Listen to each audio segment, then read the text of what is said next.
In the year 1821, a remarkable change quietly begins across the heart of North America, far to the southwest.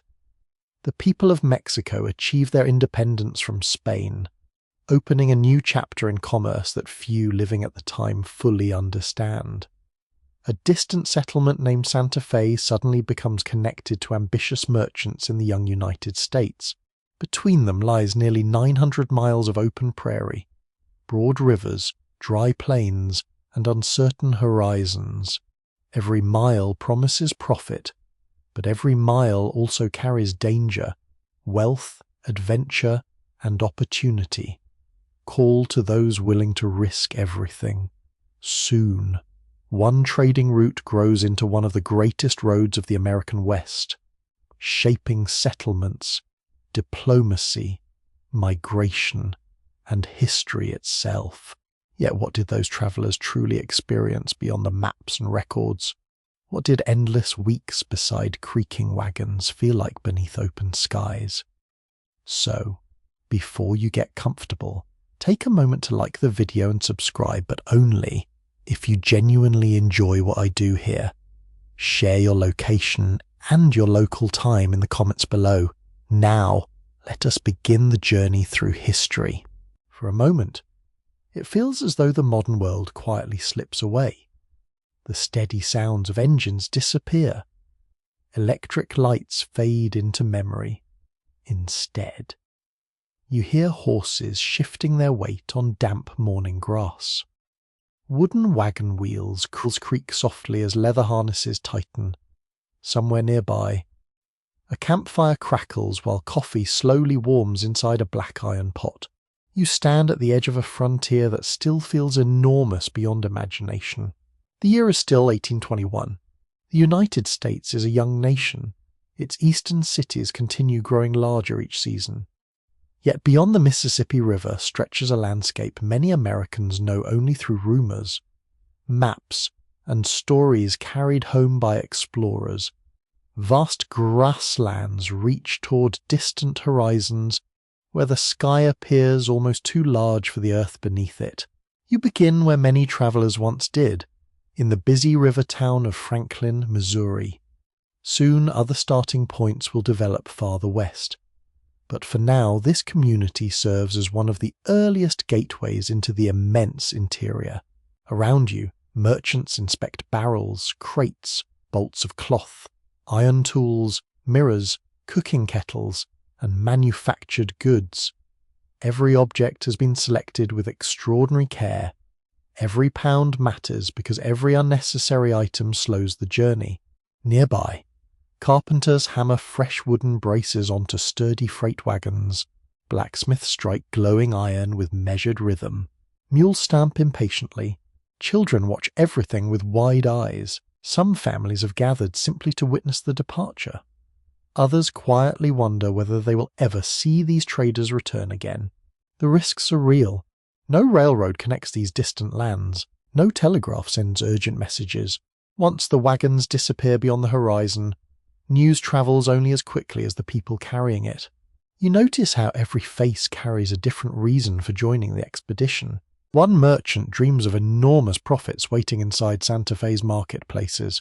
Another hopes successful trade will finally repay years of debt. A young wagon driver simply wants steady wages. An older guide has already crossed difficult country before. His weathered expression reveals confidence without arrogance. Experience has taught him that the plains reward preparation but punish carelessness. Even the animals seem aware that something important is beginning. Oxen breathe clouds into the cool morning air. Their strength will become the true engine of this remarkable road. Unlike horses, oxen move more slowly, yet they can endure long distances while pulling tremendous weight. Countless successful traders trust them above all other animals for these demanding expeditions. Modern historians studying surviving business records have found that careful planning often determined success long before a caravan ever departed. Research discussed by scholars at Harvard University emphasizes that preparation, financing, and supply management frequently mattered just as much as courage once the journey began. The adventure starts with discipline before it becomes a story of endurance. That practical reality surprises many people today. Adventure alone rarely built successful trade. Preparation did.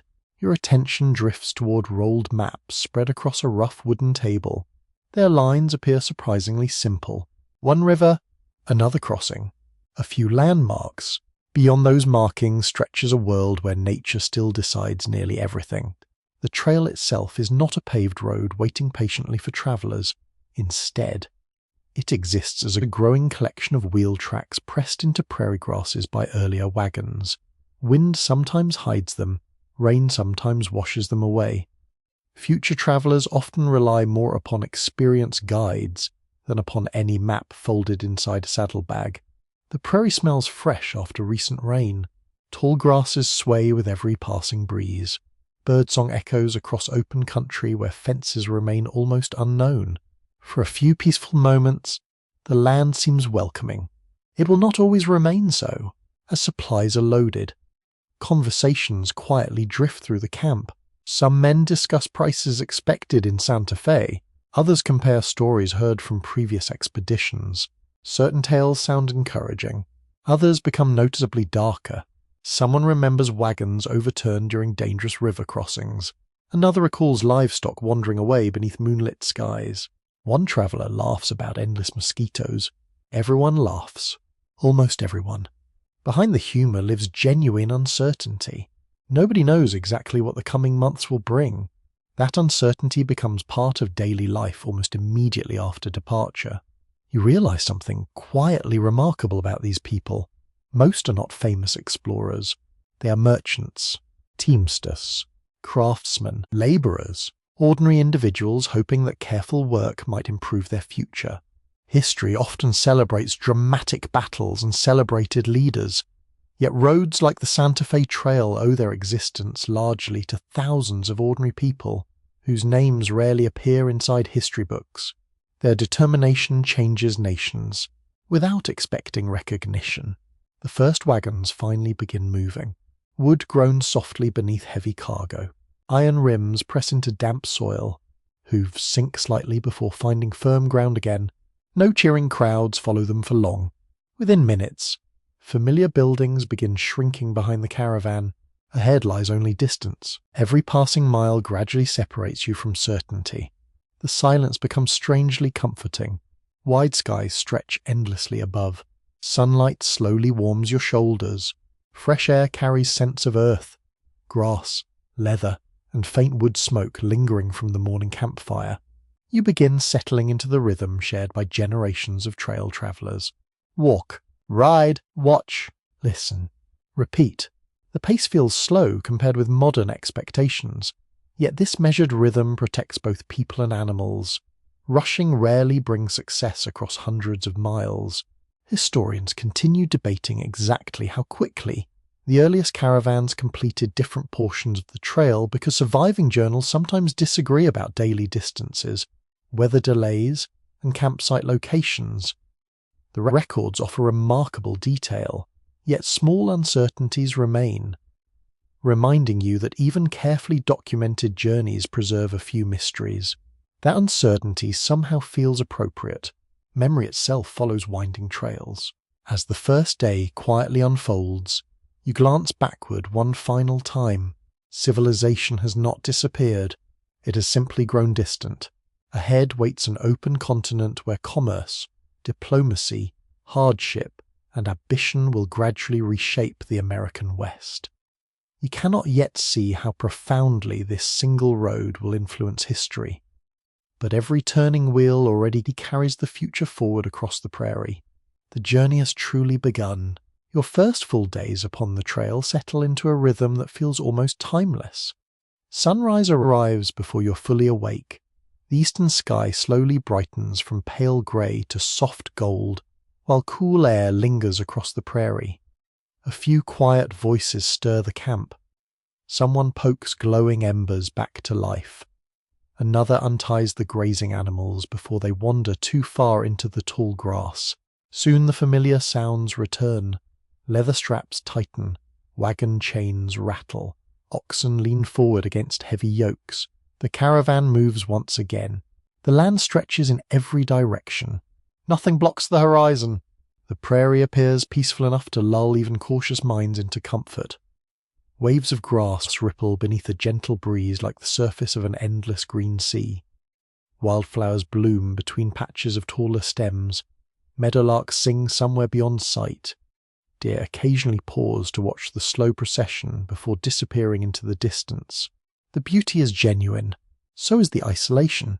You gradually understand that distance feels different here than it does on a modern map. A landmark visible in the morning may remain several hours away. Hills seem close enough to reach before midday.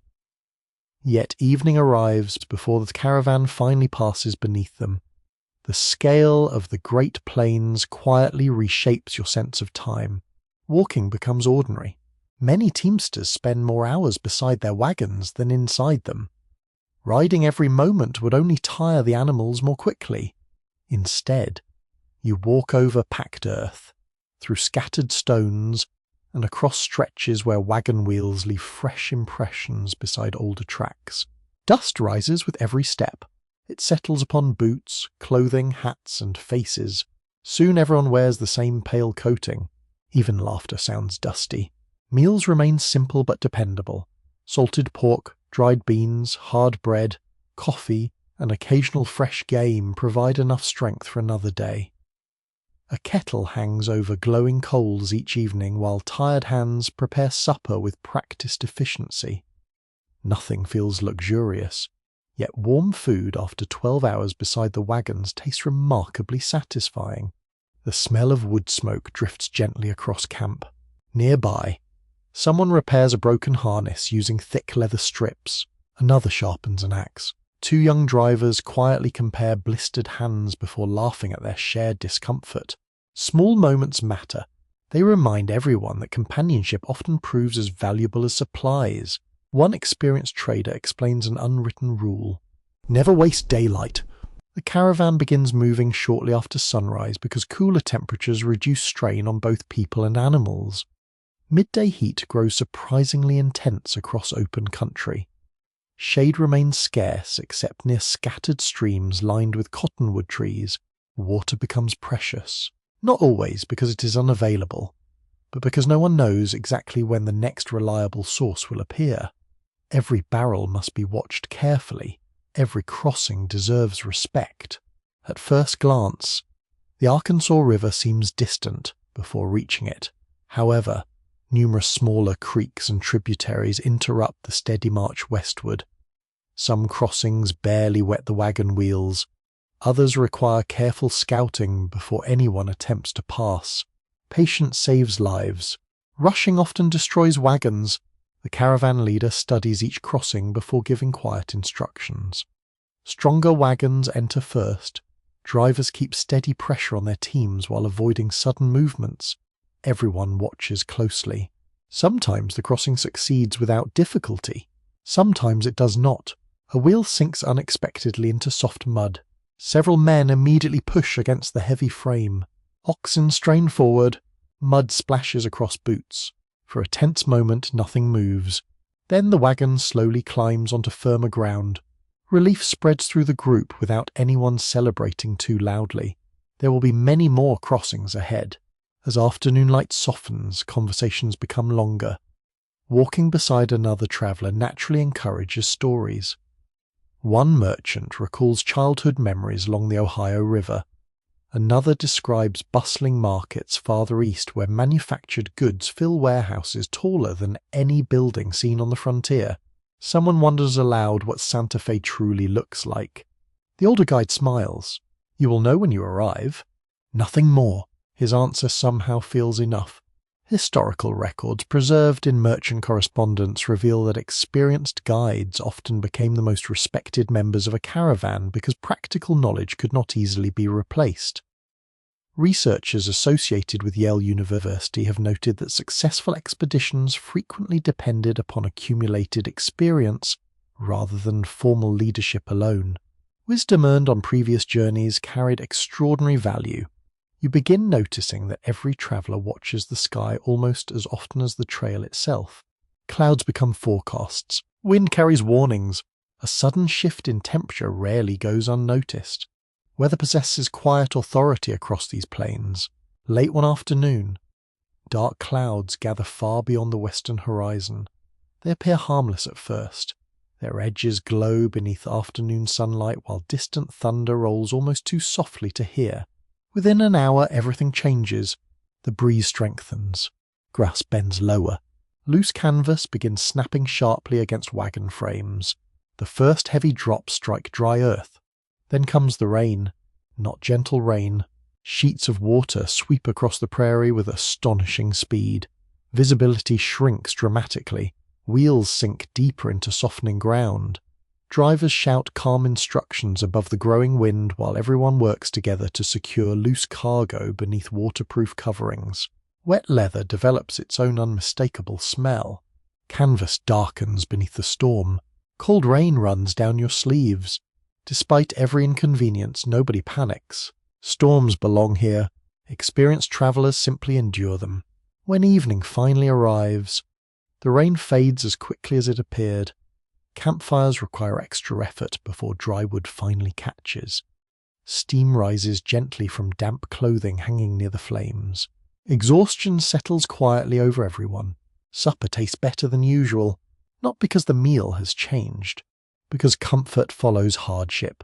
The prairie itself seems transformed. Fresh rain has deepened every colour. The grasses shimmer beneath fading sunlight while thousands of tiny droplets reflect the evening sky. Silence returns. Only distant frogs and insects disturb the growing darkness. Your thoughts wander toward the people who have travelled this route before you. Their wagon tracks have already begun fading beneath fresh mud and new grass. Yet their decisions continue shaping every mile that follows. Some historians continue discussing whether the earliest commercial caravans relied more heavily upon existing indigenous travel routes or gradually established entirely new wagon paths across portions of the plains. Surviving evidence supports elements of both interpretations, leaving thoughtful debate among scholars while emphasizing that these landscapes had long histories before organized American trade expanded across them. That reminder carries quiet importance. No road truly begins from nothing. Every landscape already holds older stories. As darkness settles completely, stars appear in astonishing numbers. Without city lights, the night sky seems almost impossibly crowded. Familiar constellations stretch from one horizon to the other, while the pale band of the Milky Way arches overhead with breathtaking clarity. Someone quietly points upward. No words follow. None are needed. Tomorrow the caravan will travel farther into country that grows steadily more unfamiliar. Every mile west increases both opportunity and uncertainty. Yet tonight, beside fading campfires beneath an endless sky, the journey still feels wonderfully possible. You pull your blanket closer against the cooling air. Horse breath drifts softly through the darkness. The wagon stands silently nearby. Morning will come soon enough. Your body slowly accepts the rhythm of the trail. The first days have already taught your muscles what maps never could. Morning stiffness fades after the first mile. Your hands grow stronger from lifting barrels, tightening harnesses, and steadying heavy wagon wheels over uneven ground. Even your ears begin recognizing familiar sounds. The deep breathing of oxen, the quiet squeak of leather, the steady groan of wooden axles carrying thousands of pounds across open country. The caravan feels less like a collection of strangers now. It begins to resemble a small moving village. Each person has a place. Each task matters. Before sunrise, one traveller gathers kindling while another checks the livestock. Someone measures flour remaining inside wooden barrels. Another counts spare horseshoes and wagon pins. A cook stirs yesterday's ashes before coaxing another fire into life. No written schedule hangs from a tree. Everyone simply understands what needs doing. The routine creates confidence. Confidence keeps people calm. You notice that no one wastes unnecessary motion. Experienced traders conserve their strength because every day demands physical effort. A heavy crate lifted carelessly in the morning may leave sore muscles before noon. An untied rope forgotten during breakfast may scatter valuable cargo across the prairie by afternoon. Small mistakes grow larger here. That truth quietly governs every decision. One young driver learns this lesson before the sun climbs high. While securing several wooden crates, he knots a rope too loosely. At first, nothing appears wrong. The wagon rolls steadily across firm ground. Then one wheel drops into a shallow rut hidden beneath tall grass. The wagon lurches. One crate slides sideways. Another tips dangerously toward the edge. Several men rush forward before it crashes into the dirt. They quickly secure the load while the embarrassed driver thanks them without meeting anyone's eyes. Nobody mocks him. Every experienced traveler remembers making similar mistakes. Knowledge often arrives through inconvenience. As the miles pass beneath slow-moving wheels, conversations become more personal. Long journeys encourage honesty. There is simply too much time to remain strangers forever. One merchant admits he once failed completely during an earlier business venture. Another quietly reveals that this caravan represents his final chance to support his growing family. A former blacksmith explains that he sold nearly everything he owned to invest in trade goods now stacked behind him. Every wagon carries cargo. Every traveller carries hopes. The distinction matters. You begin seeing the expedition through different eyes. These are not fearless adventurers chasing excitement alone. They are practical people balancing risk against opportunity. They understand the dangers well enough. They simply believe the possible rewards justify continuing west. The prairie itself changes almost unnoticed. The grasses remain broad and abundant. Yet subtle differences appear each day. Some stretches grow taller than a horse's shoulders. Others reveal patches of exposed earth where buffalo herds once passed in astonishing numbers. Wild sunflowers brighten the landscape with flashes of yellow beneath the wide blue sky. The wind never seems entirely absent. Sometimes it whispers, sometimes it speaks more firmly. Occasionally it roars. Dust follows whenever the ground dries after recent rain. It clings to eyebrows and gathers inside collars. Drinking water becomes especially welcome during the hottest hours. Even so, no one drinks carelessly. Every canteen must last until evening, or until another dependable stream appears. The caravan pauses near midday beside a narrow creek lined with cottonwood trees. Their broad leaves provide precious shade that feels almost luxurious after hours beneath direct sunlight. Boots come off. Feet cool in the shallow water. Someone washes a dusty hat. Another quietly mends a torn shirt using thick thread and a well-worn needle carried since leaving home. Simple comforts become meaningful. One older teamster removes a small wooden carving from his pocket during the break. It depicts a tiny farmhouse surrounded by trees. You ask where it came from. My daughter made it. He smiles gently before returning it to his pocket with remarkable care. He carries no expensive jewellery, no polished silver, only that little carving. Homesickness travels beside every wagon. As afternoon returns, the pace slows slightly while the oxen continue their patient work. Unlike horses, they rarely hurry. Their strength comes from steady endurance rather than speed. Watching them work becomes strangely calming. Step after measured step, hour after hour, day after day. Without complaint, modern agricultural historians studying 19th century transportation have observed that oxen remained the preferred draft animals for many heavy freight caravans because they combined strength, endurance, and lower operating costs compared with horses or mules. Research discussed by scholars at the University of California emphasizes that successful freight transportation often depended upon these dependable animals as much as upon skilled drivers. The caravan owes them more than many people realize. Toward evening, laughter unexpectedly spreads through camp. One cook attempts to bake bread inside a Dutch oven buried beneath hot coals. The result emerges darker than intended. Someone jokingly suggests it could repair a broken wagon wheel. Even the cook laughs. The bread still disappears quickly.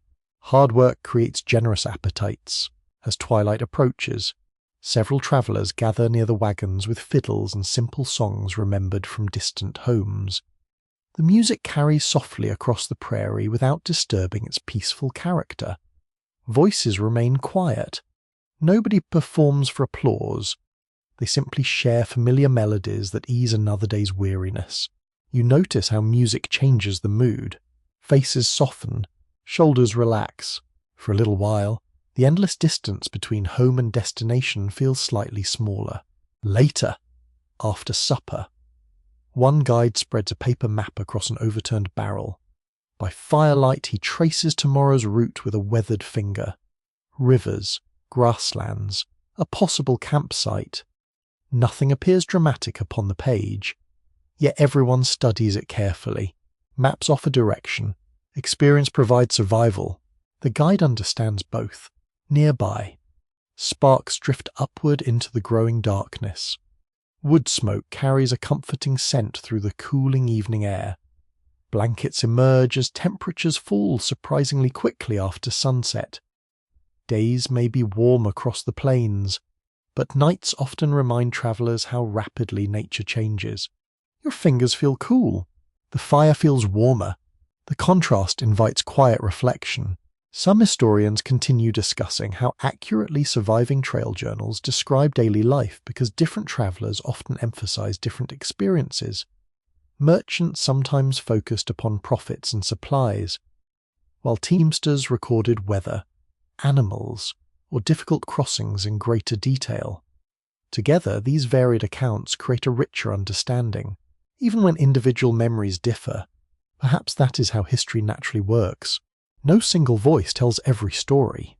Each traveller remembers different moments. As you settle beside the fading fire, the stars once again fill the immense sky above. Somewhere beyond the western horizon lies Santa Fe, still many weeks away. Yet the caravan no longer feels uncertain about its purpose. Every sunrise carries it closer. One careful mile at a time, one steady wheel at a time, one shared day at a time. The trail has begun shaping everyone upon it, not through sudden drama, but through quiet repetition, growing trust, and the simple determination to keep moving west. Your first glimpse of Santa Fe does not arrive all at once. Instead, it begins as an idea carried in conversation. Every few days, another experienced trader mentions the markets waiting ahead. One speaks of woven blankets, unlike anything found farther east. Another remembers silver coins changing hands beneath shaded courtyards. A third recalls the rich smell of roasting food drifting through narrow streets after weeks of eating simple camp meals. The destination slowly becomes more real, not because you can see it, because everyone can imagine it. Until now, the journey itself has filled nearly every thought. The wagons must be repaired, the animals must be watered, camps must be chosen before darkness falls. Yet as the caravan continues southwest, attention gradually shifts toward the purpose behind every difficult mile. Trade. That single word explains almost everything. Unlike later emigrant trails that carried families toward permanent settlements, the Santa Fe Trail begins as a commercial highway. Merchants do not expect to build cabins along the route. They intend to arrive, exchange goods, earn profits, and return east before another season passes. Every wagon represents an investment.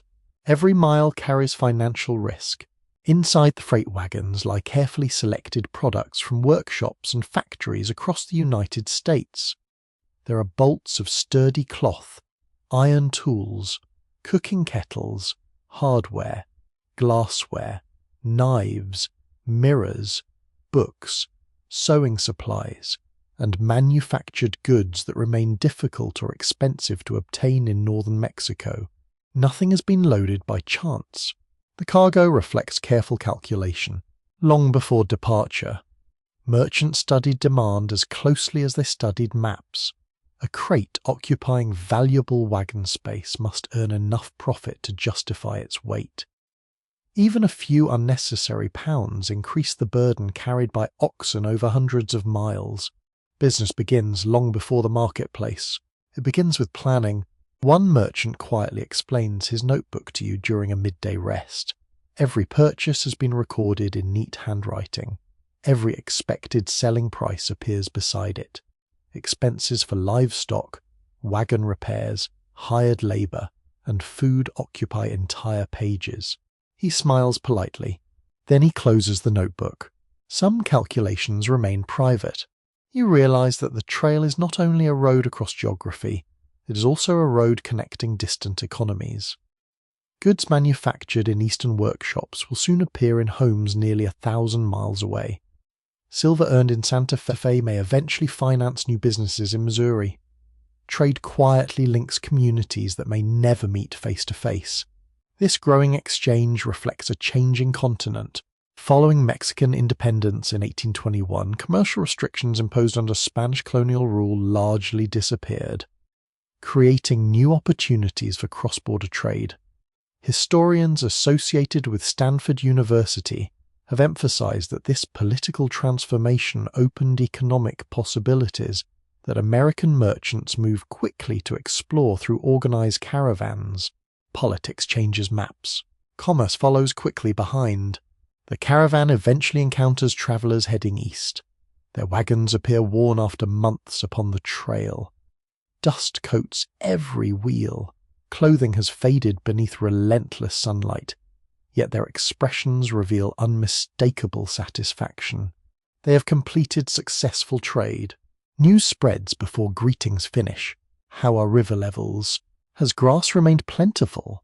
Which campsites still offer reliable water? Have any wagons broken beyond repair? Information becomes as valuable as merchandise.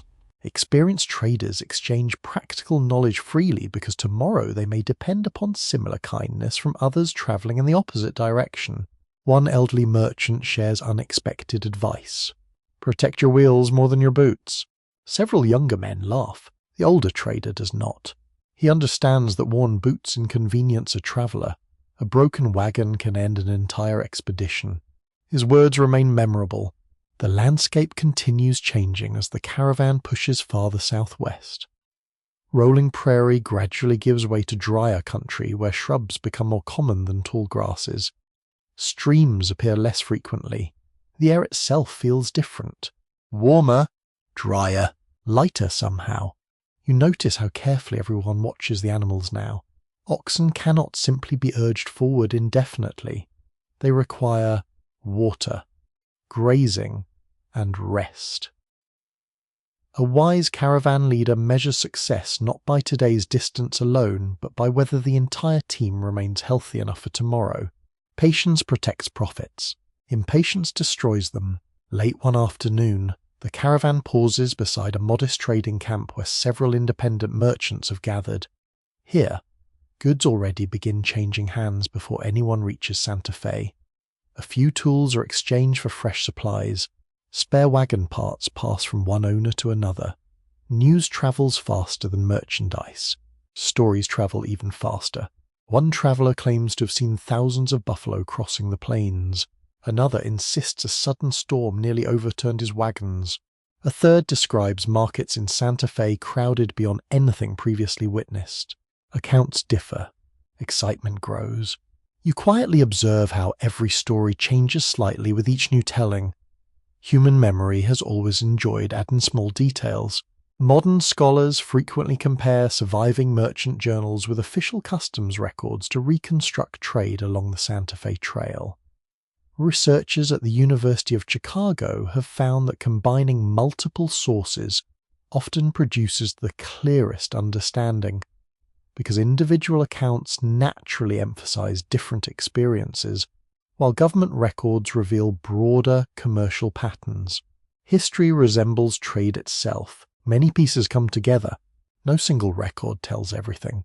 As evening approaches, camp settles beside a low ridge overlooking open country. The sunset paints long shadows across the plain, while distant antelope move gracefully through fading light. Their speed seems almost effortless compared with the deliberate progress of the freight wagons. You breathe deeply. The air carries the scent of dry earth and warm sage. Nearby, a black iron kettle simmers quietly above glowing coals. The evening meal remains simple as always, yet someone has managed to hunt fresh rabbit during the afternoon. The stew tastes richer than usual. Small successes brighten difficult journeys. After supper, several merchants carefully inspect their cargo once more. Wooden crates are opened briefly before being sealed again. Moisture is checked. Cloth is examined for damage. Glassware receives particular attention because rough trails rarely show much mercy. Everything still appears sound. Relief spreads quietly through the camp. One younger trader admits that he worries constantly about reaching Santa Fe with broken merchandise. An older merchant nods. So does everyone. Experience does not eliminate concern. It simply teaches people to manage it. As darkness settles across the prairie, your thoughts drift toward the marketplace waiting far ahead. You picture narrow streets alive with conversation. You imagine merchants from different backgrounds studying unfamiliar goods beneath bright southwestern sunlight. You wonder whether bargains are settled quickly or only after long hours of careful negotiation. Some historians continue debating exactly how integrated American and Mexican commercial customs became during the earliest decades of trail traffic. Surviving records reveal extensive cooperation, yet they also show important cultural differences that shaped negotiations in subtle ways. Those differences added both complexity and richness to every successful exchange. The stars emerge once again. The wagons stand quietly nearby. The destination remains distant, yet with every passing day, the purpose behind the journey grows clearer. The Santa Fe Trail is becoming more than a road across the frontier. It is becoming a bridge between nations, economies, and ordinary people whose daily decisions will help transform the future of the American West. Tomorrow, the wheels will turn again. Your caravan has now traveled far enough that the prairie no longer feels entirely unfamiliar. The rhythm of the wheels, the patient pace of the oxen, and the endless horizon have become part of everyday life. Yet the land is about to remind you that it has never been empty. Long before merchants crossed these grasslands, countless generations had already called them home.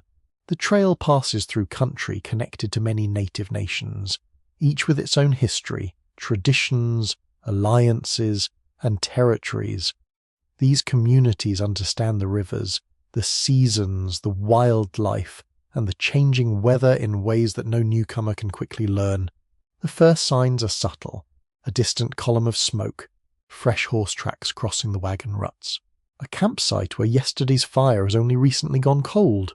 The guide notices each detail without alarm. He simply nods. Others notice as well. Conversation grows quieter, not from fear alone, from respect. Every experienced trader understands that success along the Santa Fe Trail depends not only upon strong wagons and healthy animals, but also upon wise relationships with the people who already know these landscapes.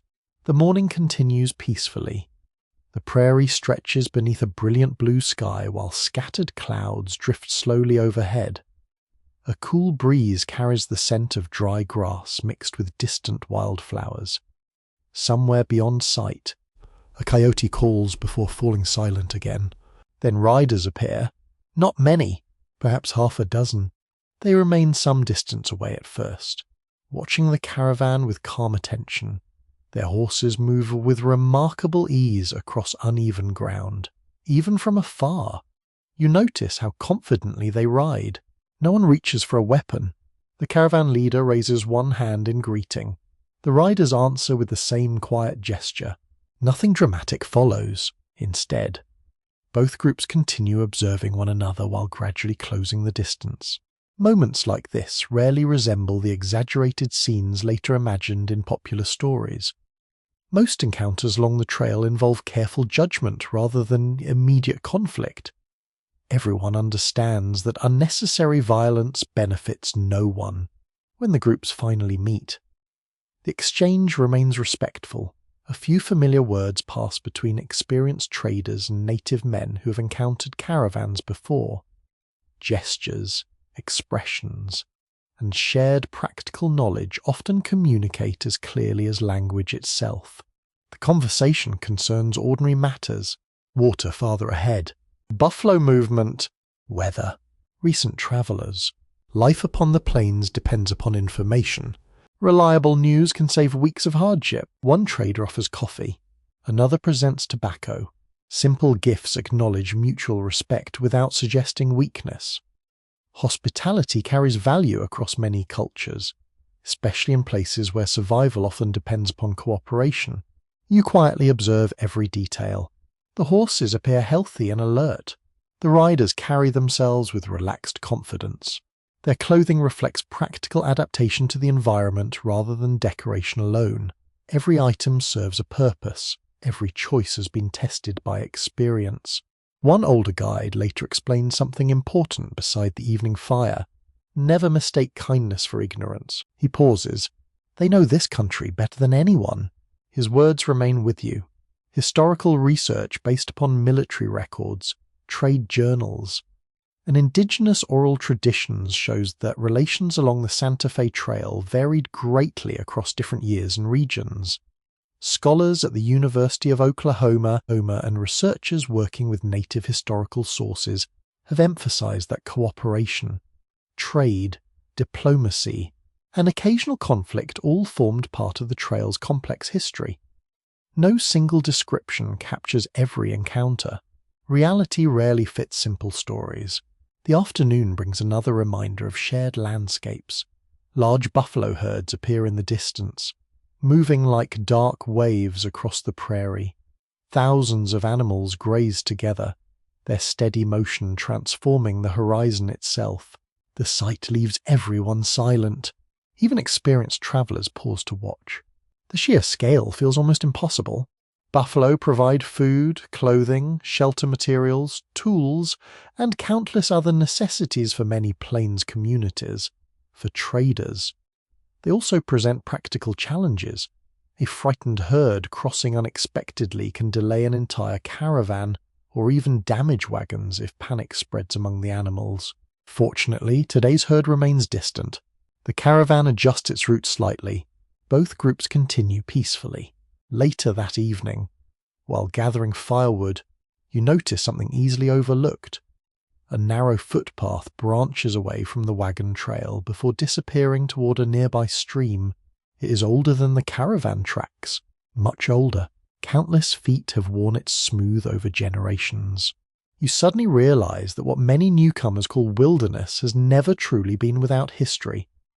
Long before commercial wagons rolled westward, people traveled these routes to hunt, trade, visit relatives, exchange knowledge, and conduct diplomacy across enormous distances. The land remembers, even when newcomers do not, as darkness approaches. Another traveler asks the guide whether the Santa Fe Trail was entirely new when merchants first organized caravans. The guide smiles gently. Roads are often older than the people who claim them.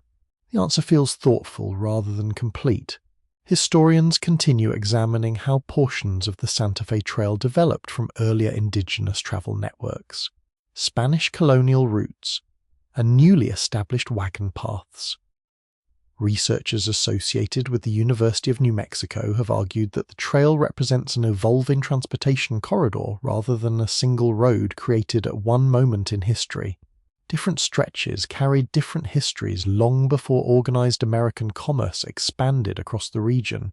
The evening grows pleasantly cool. Wood smoke rises into the still air. Someone quietly repairs a saddle beside the fire while another polishes a cooking pot until it reflects the flames. Nearby, the oxen graze contentedly after another demanding day. You think about the riders encountered earlier, their calm confidence, their knowledge of the plains, their ability to read signs invisible to unfamiliar eyes. Perhaps they noticed things the caravan completely missed. Fresh animal tracks, changing winds, clouds hinting at tomorrow's weather. The frontier rewards careful observation. Those who ignore it often pay dearly. One young teamster admits that he had expected every meeting with native people to be dangerous because of stories heard back east. The older guide shakes his head. Listen less to rumors. Then he quietly adds another sentence. Watch what actually happens. Experience gradually replaces assumption. That may be one of the greatest lessons the trail offers. Night settles softly across the plains. The stars return with astonishing brilliance while horse breath drifts faintly through the cool darkness. Somewhere beyond the circle of firelight, the prairie continues exactly as it has for countless generations. The caravan rests. The land does not. Tomorrow the wheels will roll farther into country shaped by many peoples, many traditions, and many histories woven together across the vast American West. You pull your blanket a little closer. The fire crackles gently. Sleep arrives beneath an endless sky that belongs to no single traveller. Your path gradually leaves behind some of the softer grasslands that welcome the opening weeks of the journey. The earth beneath the wagon wheels becomes firmer in places and rougher in others. Dry stretches appear more often between dependable streams. Even the colours around you begin to change. Bright green slowly yields to dusty shades of brown, pale gold, and muted grey. Water now shapes every decision, not simply because people need it. Every living creature in the caravan depends upon it. Before sunrise, the guide studies the route one more time beside a folded map that has grown soft from constant use. His finger pauses over several small rivers marked only by thin blue lines. Some will be flowing strongly after recent rain. Others may already be shrinking beneath the summer sun. Maps offer possibilities. Nature makes the final choice. The caravan breaks camp with practiced efficiency. Canvas is folded while still cool from the night air. Cooking pots are packed before the first strong rays of sunlight reach the wagons. Oxen lean forward against their yokes, their steady breathing blending with the familiar groan of wooden wheels. You notice that conversation has become quieter this morning. Everyone understands the day ahead. A difficult crossing lies somewhere beyond the next series of low ridges. No one knows exactly what conditions await. The trail descends gently toward a winding river bordered by cottonwood trees. Their leaves shimmer silver and green in the early breeze. From a distance, the water appears calm enough. Appearances can deceive. The guide rides ahead alone. He removes his boots before stepping carefully into the current. Each measured step reveals something important. He watches how the water presses against his legs. He tests the firmness of the riverbed beneath his feet. Occasionally he pauses to probe deeper holes with a long wooden staff. The entire caravan waits. Nobody complains. Patience costs less than disaster. Finally, the guide returns with a simple nod. The crossing is possible, but only with care. The heaviest wagons enter first because lighter vehicles might be pushed sideways by the current. Drivers encourage their oxen gently rather than shouting. Calm animals move more steadily through uncertain footing.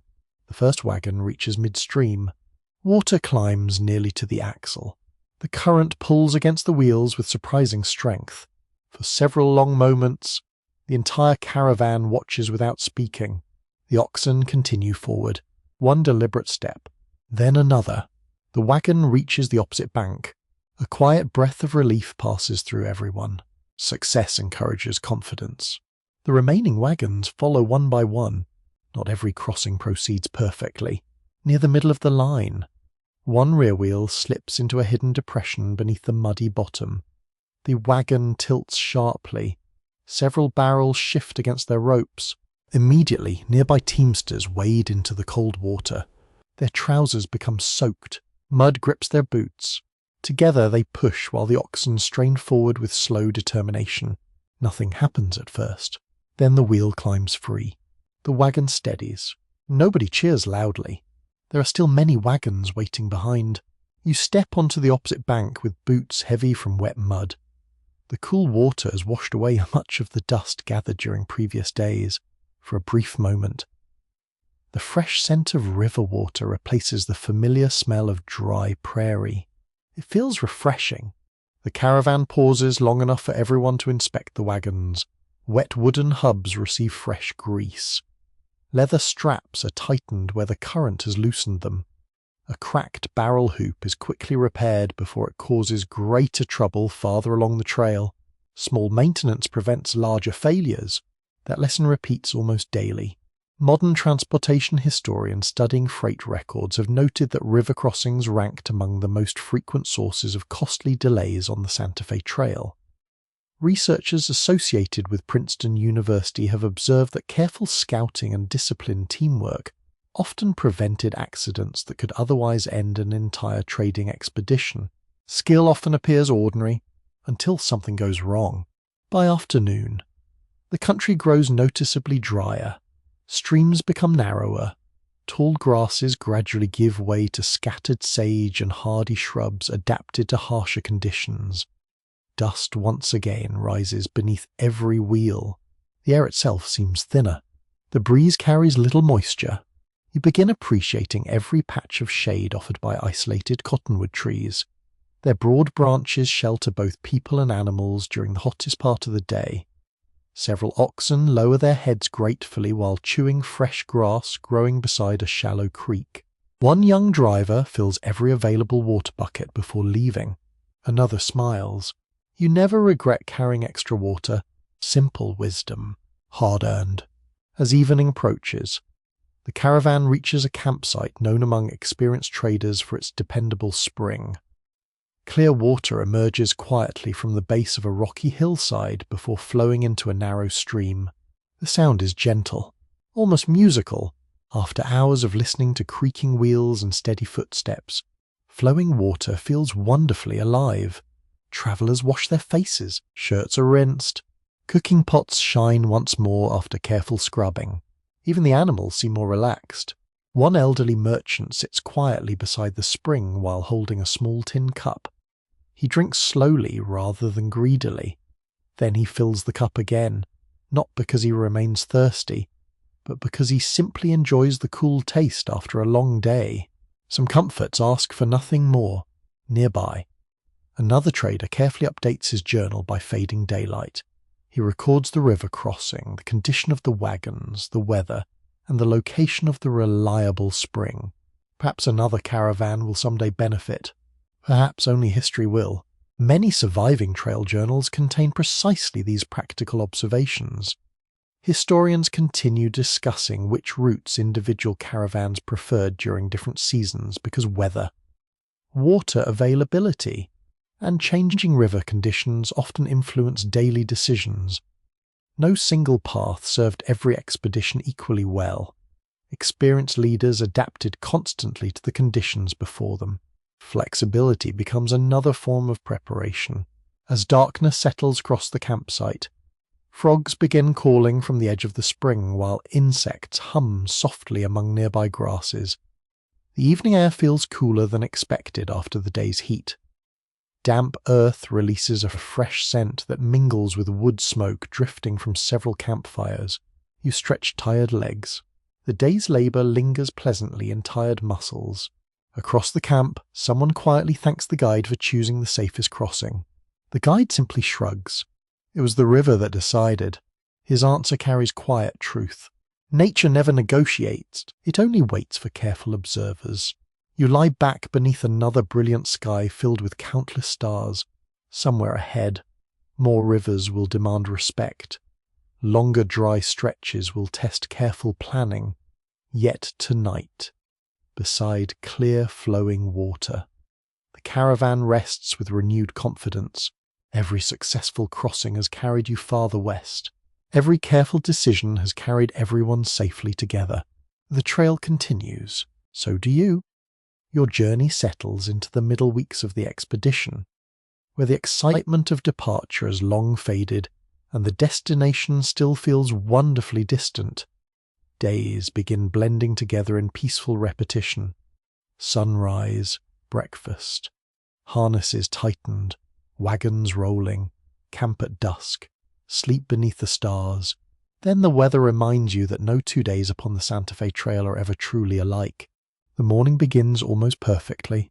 Cool air drifts across the prairie. The rising sun paints the eastern horizon with gentle shades of gold and pale orange. Dew clings to blades of grass while birds greet the new day with cheerful songs. It feels peaceful, almost too peaceful. The oldest guide notices something unusual long before anyone else. He studies the sky without speaking. Thin clouds high above move in a different direction than the breeze touching the ground. The air feels strangely still. He quietly adjusts his hat. Then he tells the caravan leader to keep everyone moving. No explanation follows. None is necessary. Experience has taught him to trust small signs. By late morning, the warmth grows steadily stronger. The sun hangs high above the open plains without mercy. There are few trees now, and almost no shade except beneath the wagons themselves. Dust rises beneath every wheel and hangs in the still air. Your shirt sticks to your back. Sweat gathers beneath your hat. Even breathing feels warmer. The oxen slow slightly, not because they are weak, but because every living creature instinctively conserves energy beneath such relentless heat. The caravan pauses beside a shallow creek shortly after midday. Water is offered first to the animals. Only after they have drunk do the travellers refill their own canteens. No one objects. Without healthy oxen, no wagon moves. One merchant quietly wets a cloth before placing it around his neck. Another soaks his hat briefly before returning it to his head. These small acts provide surprising comfort beneath the blazing afternoon sun. The heat seems endless, yet everyone knows it will not last forever. The guide glances west again. The horizon has changed. Dark clouds gather in towering layers far beyond the prairie. At first they appear almost beautiful, their bright edges glowing beneath the afternoon sunlight. Gradually they grow larger, closer, darker. The wind arrives first. It begins as a gentle breeze. Within minutes it becomes something entirely different. Loose grass bends nearly flat against the earth. Canvas covers snap sharply against wagon frames. Dust lifts into the air until the distant horizon almost disappears. The guide raises one arm. The signal passes quickly through the caravan. Secure everything. Fast. Every traveller knows exactly what to do. Ropes are tightened. Barrels checked.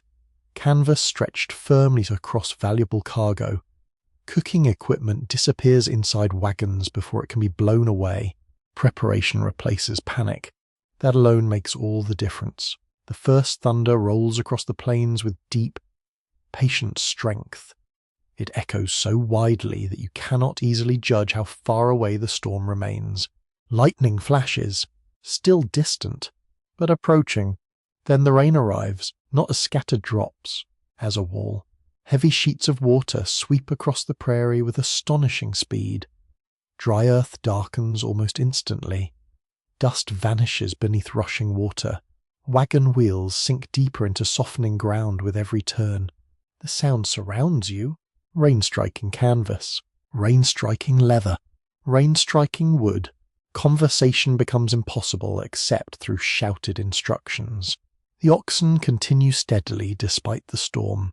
Their calm strength reassures everyone around them.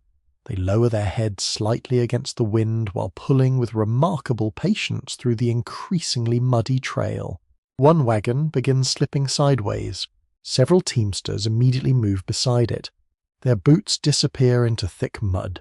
Shoulders press firmly against the wooden frame. Together they guide the heavy load back onto firmer ground before it tips dangerously. No single person accomplishes the task alone. The caravan succeeds because everyone helps. Modern environmental historians studying weather patterns across the Great Plains have shown that sudden thunderstorms regularly shaped travel along 19th century overland routes. Researchers associated with the University of Chicago have noted that experienced caravan leaders often adjusted daily schedules according to changing skies, because severe weather could transform safe roads into dangerous obstacles within hours. Nature rarely announces its intentions loudly. It whispers first. Those who listen suffer less. As quickly as the storm arrived, it begins to fade. The rain slows. The thunder drifts eastward. Fresh sunlight breaks through scattered clouds, illuminating thousands of tiny drops clinging to every blade of grass. The prairie seems reborn. The air feels wonderfully cool. You breathe deeply. The scent of wet earth rises everywhere. Sagebrush releases a richer fragrance after the rain. Small birds return cautiously to the open sky while distant insects resume their quiet songs. The world feels cleaner. Even the wagons appear somehow refreshed beneath their coating of rainwater. The caravan stops early that evening to allow both people and animals time to recover. Wet clothing hangs beside campfires. Steam rises gently from damp blankets spread across wagon tongues to dry. Wood smoke curls lazily upward. Someone stirs a pot of thick stew. The familiar smell fills the camp. After a difficult afternoon, warm food becomes a remarkable luxury. Around the fire, conversation naturally turns towards storms remembered from earlier journeys. One merchant recalls hailstones large enough to frighten livestock. Another describes lightning striking a lonely cottonwood tree less than 100 steps from his camp years ago. The older guide listens quietly. Then he smiles. The weather always wins. Everyone laughs softly, because everyone knows he is right. As darkness settles, the clouds finally disappear completely. Above the camp stretches one of the clearest skies you have ever seen. Rain has washed every trace of dust from the atmosphere. Stars shine with extraordinary brilliance. Their light reflects faintly from puddles left beside the wagons. One young driver quietly admits he had feared the storm would destroy half the caravan. The older merchant beside him shakes his head. No. He points toward the circle of tired travellers.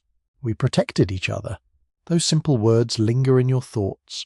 Some historians continue debating how much weather influenced the commercial success of individual expeditions because surviving business records rarely describe storms in detail, while personal journals often emphasize them. Together, these different sources reveal that profits and losses sometimes depended as much upon the skies above as upon markets waiting in Santa Fe. The realization feels humbling. Merchants may calculate prices, guides may study maps, craftsmen may repair every wagon carefully. Yet wind, rain, heat, cold, all remain beyond human control. You settle beneath your blanket while the last campfire quietly fades into glowing embers. Cool night air replaces the day's exhausting heat. Somewhere nearby, an ox exhales softly in its sleep. Tomorrow's weather remains unknown. The caravan accepts that uncertainty. It always has, and when dawn returns across the endless plains, the wheels will begin turning once more beneath whatever sky awaits. Morning arrives beneath a sky so clear that yesterday's storm almost feels imagined. The prairie glistens where small pools of rainwater still rest in shallow depressions. Fresh grass bends beneath tiny drops that sparkle in the early sunlight. The air smells clean, carrying traces of damp earth mixed with wild sage and distant cottonwood leaves.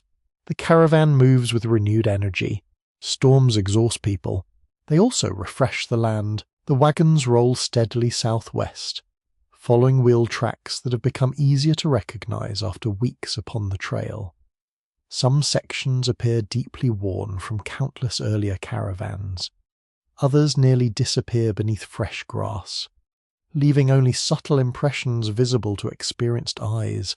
The guide rarely hesitates. He notices details that others overlook: a broken branch, a weathered stone, the angle of distant hills. Every landmark quietly confirms the direction. By midday, a new shape appears upon the horizon. At first it resembles nothing more than a cluster of low buildings rising from the plains. As the caravan approaches, wooden walls become visible. Tall flagpoles stand above sturdy roofs. Smoke rises peacefully into the bright sky. Someone smiles. Bent foot.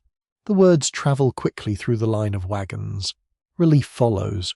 After many days across open country, the sight of a permanent settlement feels almost extraordinary.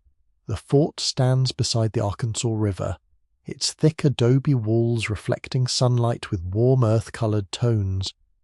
Unlike military forts imagined by later generations, this place exists primarily as a center of commerce. Trade built these walls.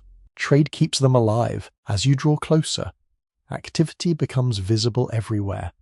Wagons stand outside the gates while horses graze nearby. Traders arrive from different directions carrying goods gathered across enormous distances. Native families, Merchants, trappers, interpreters, craftsmen, and travellers all move through the busy courtyard. The fort feels like a crossroads. Many worlds meet here. The heavy wooden gates stand open in welcome inside. The atmosphere differs completely from the quiet rhythm of the trail.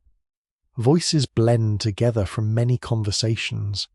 Blacksmiths strike glowing iron beneath shaded workshops. Teamsters unload freight, while cooks prepare meals that smell wonderfully rich after weeks of simple camp food. Fresh bread fills the air. So does roasting meat.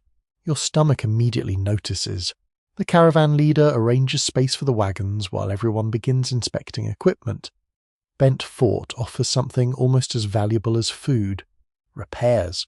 A wheel slightly damaged during a river crossing can finally receive proper attention. Worn leather harnesses are replaced.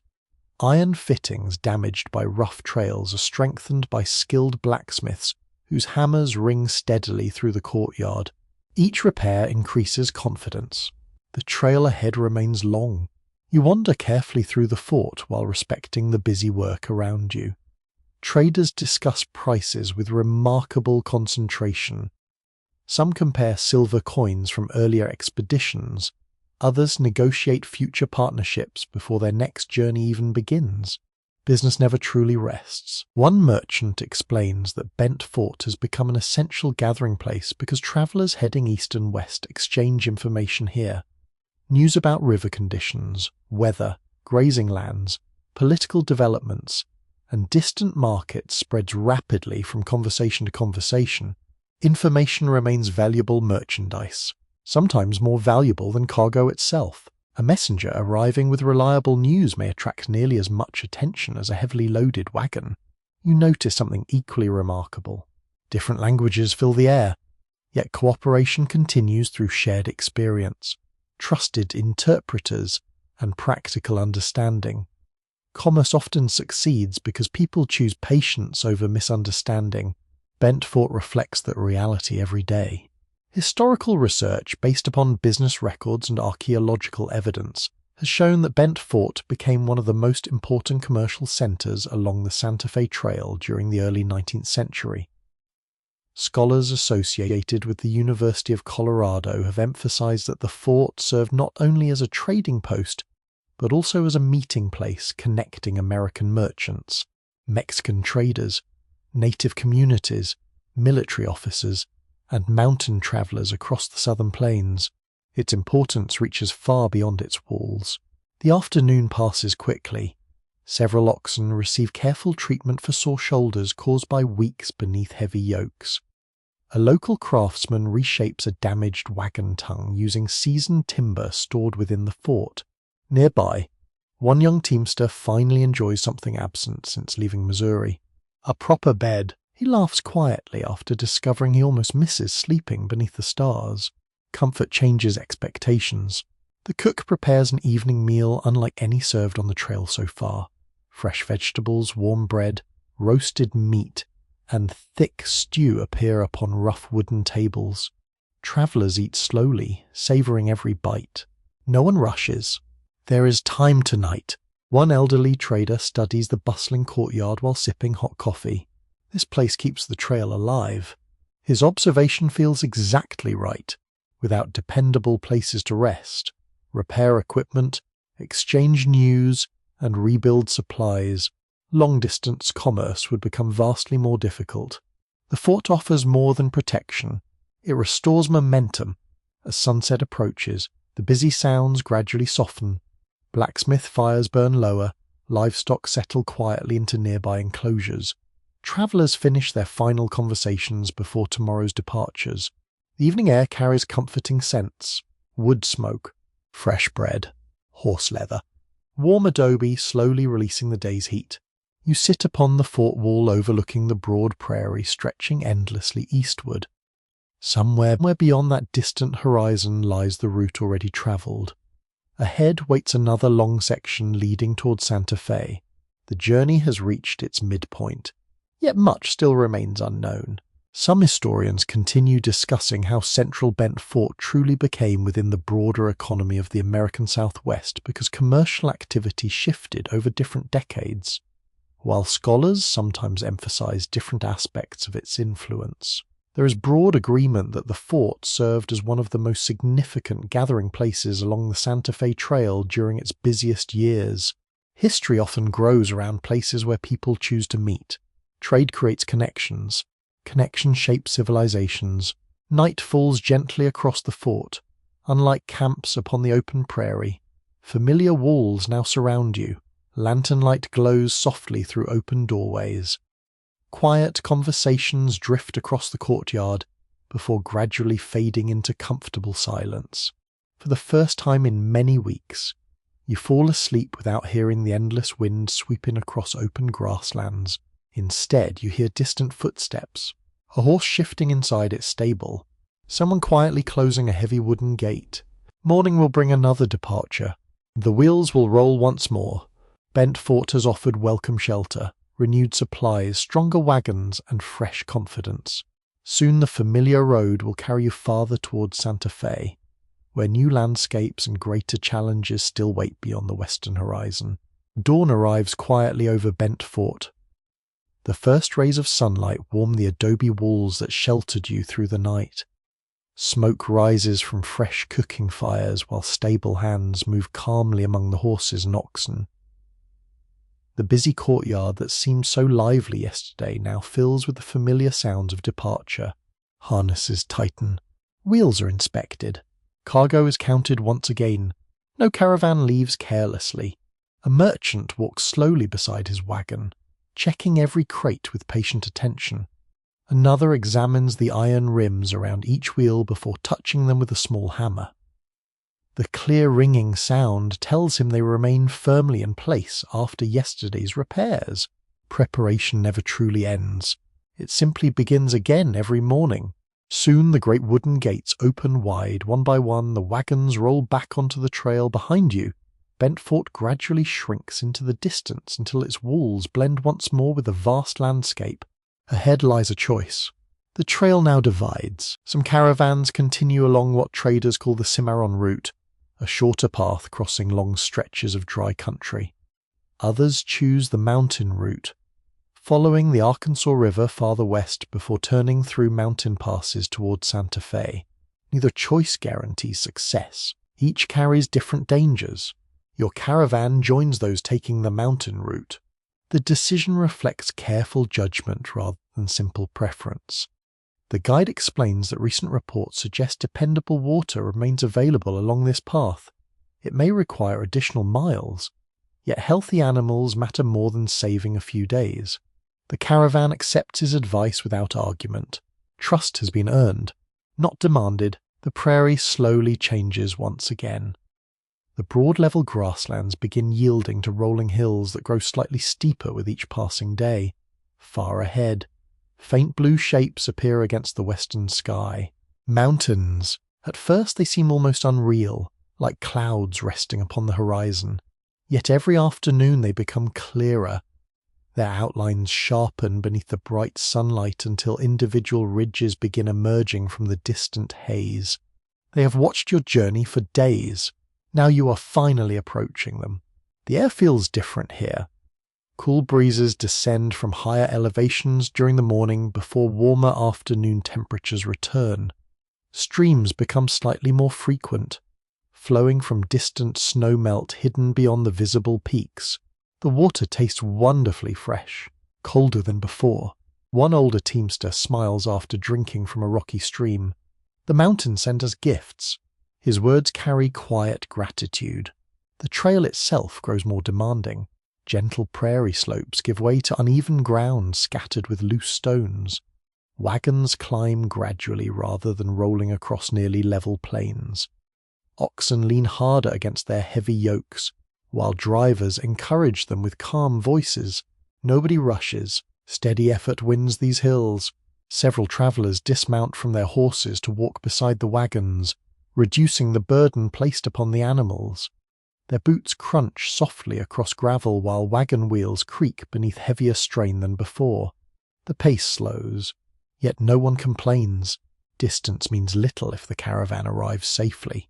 Late one afternoon, the guide points towards several unusual rock formations rising above the surrounding hills. Their shapes have guided travellers for many years. Remember them? He speaks quietly. If clouds hide the mountains, these rocks still know the way. Natural landmarks become trusted companions along the trail before modern surveying and detailed maps became common. Distinctive hills, river bends, and unusual cliffs often served as reliable guides passed from one generation of travellers to the next. The landscape itself becomes a map. You simply learn how to read it. Historical geographers studying the Santa Fe Trail have found that experienced guides depended heavily upon recognizable landforms rather than written maps alone. Researchers associated with the University of Kansas have emphasized that practical navigation combined memory, observation, and environmental knowledge developed over repeated journeys across the same country. Knowledge lives inside experience. Paper alone cannot replace it. As evening approaches, the caravan discovers another small group of traders heading east. Their wagons appear lighter now, carrying silver, wool, and goods purchased in Santa Fe instead of manufactured products from Missouri. Greetings come easily. These travelers completed the very journey you're still making. Their advice receives careful attention. They describe recent weather in the mountain passes. Grass remains plentiful, river crossings remain manageable. One steep section of trail requires extra caution. Every detail matters. The caravan leader thanks them sincerely before both groups continue in opposite directions. For a few moments, you look back at the departing wagons. They are returning home with stories already completed, while yours continues unfolding one careful mile at a time. The thought feels strangely comforting. Every westbound traveller eventually becomes eastbound. The trail connects both directions equally. That evening, camp rests beside a broad bend in the Arkansas River.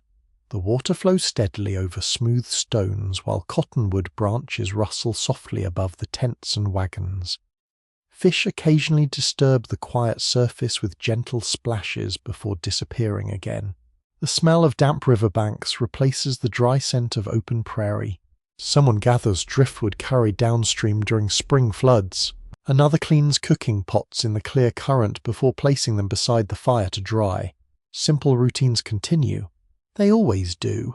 During supper, conversation turns toward the mountains now filling more of the western horizon each day. One younger driver wonders whether snow still remains upon the highest peaks. The guide nods.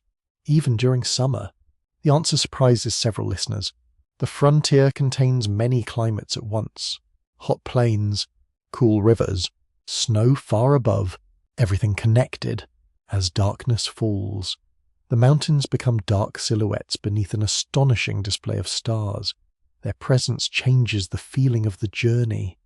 The endless openness of the plains has given way to something more enclosed, more varied, more mysterious. You sense that another chapter of the trail is beginning. One merchant quietly studies the western skyline before wrapping himself in a blanket. I always sleep better near mountains. No one asks why. Perhaps solid stone feels reassuring after weeks surrounded by endless horizons. Historians continue debating which branch of the Santa Fe Trail proved more successful overall because conditions change constantly from year to year. Water levels, weather, political circumstances, and seasonal grazing all influenced individual decisions. Most scholars agree that experienced caravan leaders chose routes according to current conditions rather than permanent preference. Flexibility remains the greatest strength. The trail rewards thoughtful judgment. It rarely rewards stubbornness. The campfire slowly burns lower while cool air drifts down from the distant high country. Somewhere beyond those shadowed peaks waits Santa Fe, still hidden from sight yet steadily drawing closer. You listen to the gentle murmur of the Arkansas River.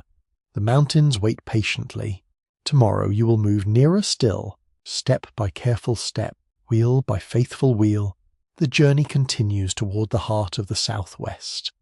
The mountains no longer linger as distant blue shadows upon the horizon. They now rise with quiet authority before you, their ridges catching the first light of dawn while the valleys below remain wrapped in cool morning shade. After weeks of broad, open prairie, the landscape begins drawing inward. The trail feels different here. The wind changes. The silence changes. Even the echoes seem unfamiliar. Your caravan leaves the gentle river valley and begins climbing toward higher ground. The steady pace that carried the wagons across the plains remains unchanged. Yet every mile now demands greater effort. The oxen lower their heads against the weight of the freight. Wagon wheels press into rocky soil instead of soft prairie earth. Loose stones shift beneath every turn. Drivers remain alert. A single careless moment could damage an axle or send valuable cargo tumbling down a steep slope. The guide rides ahead once more. He studies every bend before allowing the wagons to follow. Some sections of the trail narrow until only one wagon can pass safely at a time. Others twist around rocky outcrops where sharp turns require patient teamwork. Nobody hurries. The mountains do not reward haste. The morning air feels wonderfully cool compared with the heat of the plains left behind. Pine trees begin appearing upon higher slopes, filling the breeze with a fresh scent unlike anything experienced during the earlier weeks of travel. You breathe deeply.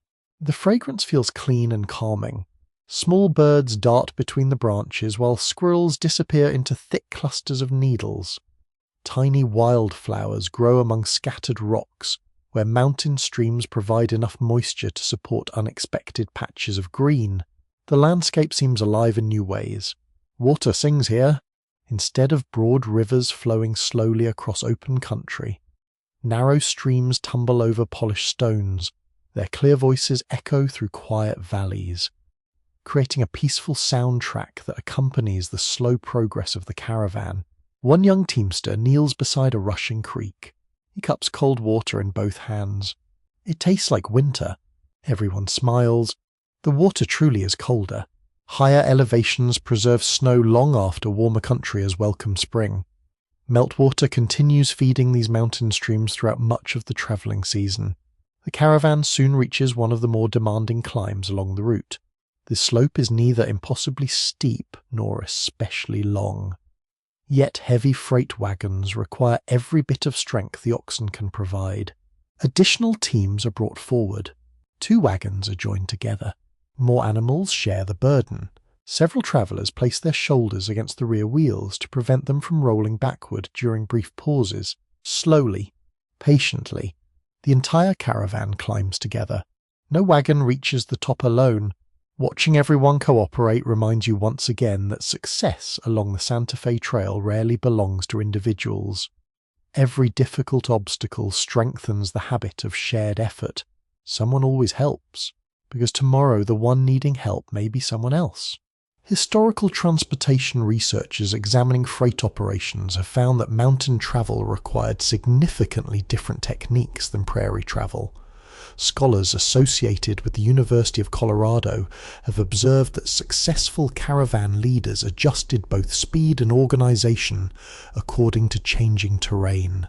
Recognizing that mountainous sections demanded greater coordination than open grasslands, experience adapts. Rigid plans rarely survive changing landscapes. By midday, the caravan pauses upon a broad ridge overlooking miles of country already crossed. The view stretches eastward until distant plains fade into pale blue haze. The scale feels astonishing. Weeks of travel now lie behind you. The realization arrives quietly. Every river crossed, every campsite, every storm endured, every sunrise, all now belong to memory. The destination still waits ahead. Yet for the first time you genuinely appreciate how far the caravan has already come. One merchant removes his hat. Not from fatigue, from gratitude. He simply stands in silence for several moments while cool mountain air drift across the overlook. No words interrupt him. Some places invite quiet reflection. The afternoon descent proves almost as demanding as the climb. Wagon brakes must be used carefully to prevent heavy freight from pushing too hard against the teams below. Drivers guide their oxen with calm voices while wheels scrape against rough stone. Wood groans softly. Iron rims strike exposed rock. Every sound reminds you that these wagons carry enormous weight. The caravan eventually reaches a sheltered valley where tall cottonwoods grow beside a lively stream. Here the guide announces an early camp. The decision surprises no one. Both people and animals deserve rest after the demanding day. Camp develops with familiar efficiency. Fires are built beneath spreading trees while blankets are aired beside smooth boulders warmed by afternoon sunshine. Someone gathers fresh pine branches to soften the ground beneath a sleeping place. The scent fills the camp. Clean, sharp, comforting. Supper tastes especially satisfying after hours of climbing. Thick stew simmers slowly while warm bread bakes inside heavy iron ovens surrounded by glowing coals. Conversation grows relaxed. Laughter returns easily. Physical effort often creates peaceful evenings. One older trader shares memories of his first mountain crossing many years earlier. He admits that he once feared every steep slope would destroy his wagon. "I trusted the road too little." He chuckles softly, and feared it too much. Experience eventually found the balance. Nearby, another traveller carefully sketches the surrounding hills inside a small notebook. He explains that no drawing can fully capture their beauty, yet he wishes to remember them after returning east. Memory fades. Paper helps.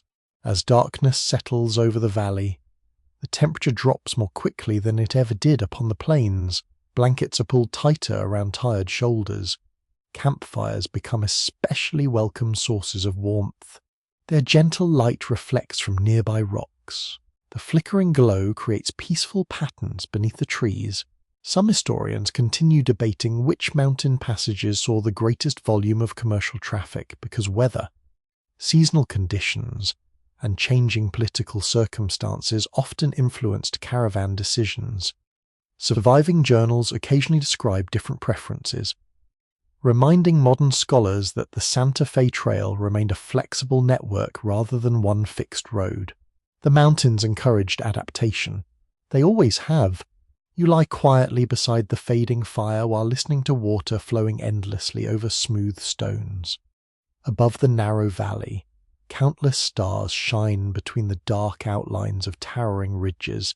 The world feels smaller here, more intimate. The endless prairie has given way to quiet valleys where every sound carries gently through cool evening air. Tomorrow the caravan will continue descending toward the land surrounding Santa Fe. The great trading city now waits closer than ever before. Every careful mile has earned this moment. The road ahead still holds surprises, but the mountains have already welcomed you into a different world. Morning arrives with a crispness that feels entirely different from the warm dawns of the plains. Cool air drifts through the valley, while the first sunlight slowly reaches the upper cliffs before touching the camps below.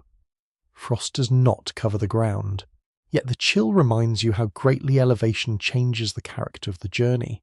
The fire still glows. Coffee warms slowly. Blankets are folded with reluctant hands. One by one, the travellers prepare for another day. The caravan leaves its sheltered campsite and follows a winding path that gradually descends through broad valleys toward the land surrounding Santa Fe. The mountains remain close, though their steepest slopes now begin giving way to gentler hills dotted with juniper, cottonwood, and scattered groves of pine. The landscape feels inhabited, not crowded, simply lived in. Small cultivated fields begin appearing beside streams. Stone irrigation channels carry water carefully across dry ground toward patches of corn, beans, and squash. Smoke rises peacefully from distant homes built of earth-colored adobe that blends naturally into the surrounding hills. The frontier is changing. Commerce is approaching civilization once again. After weeks of camps beneath open skies, every sign of permanent settlement captures your attention. A child leads goats toward a pasture. A farmer repairs a wooden gate. Women carry clay jars filled with water from a nearby stream. Life continues quietly.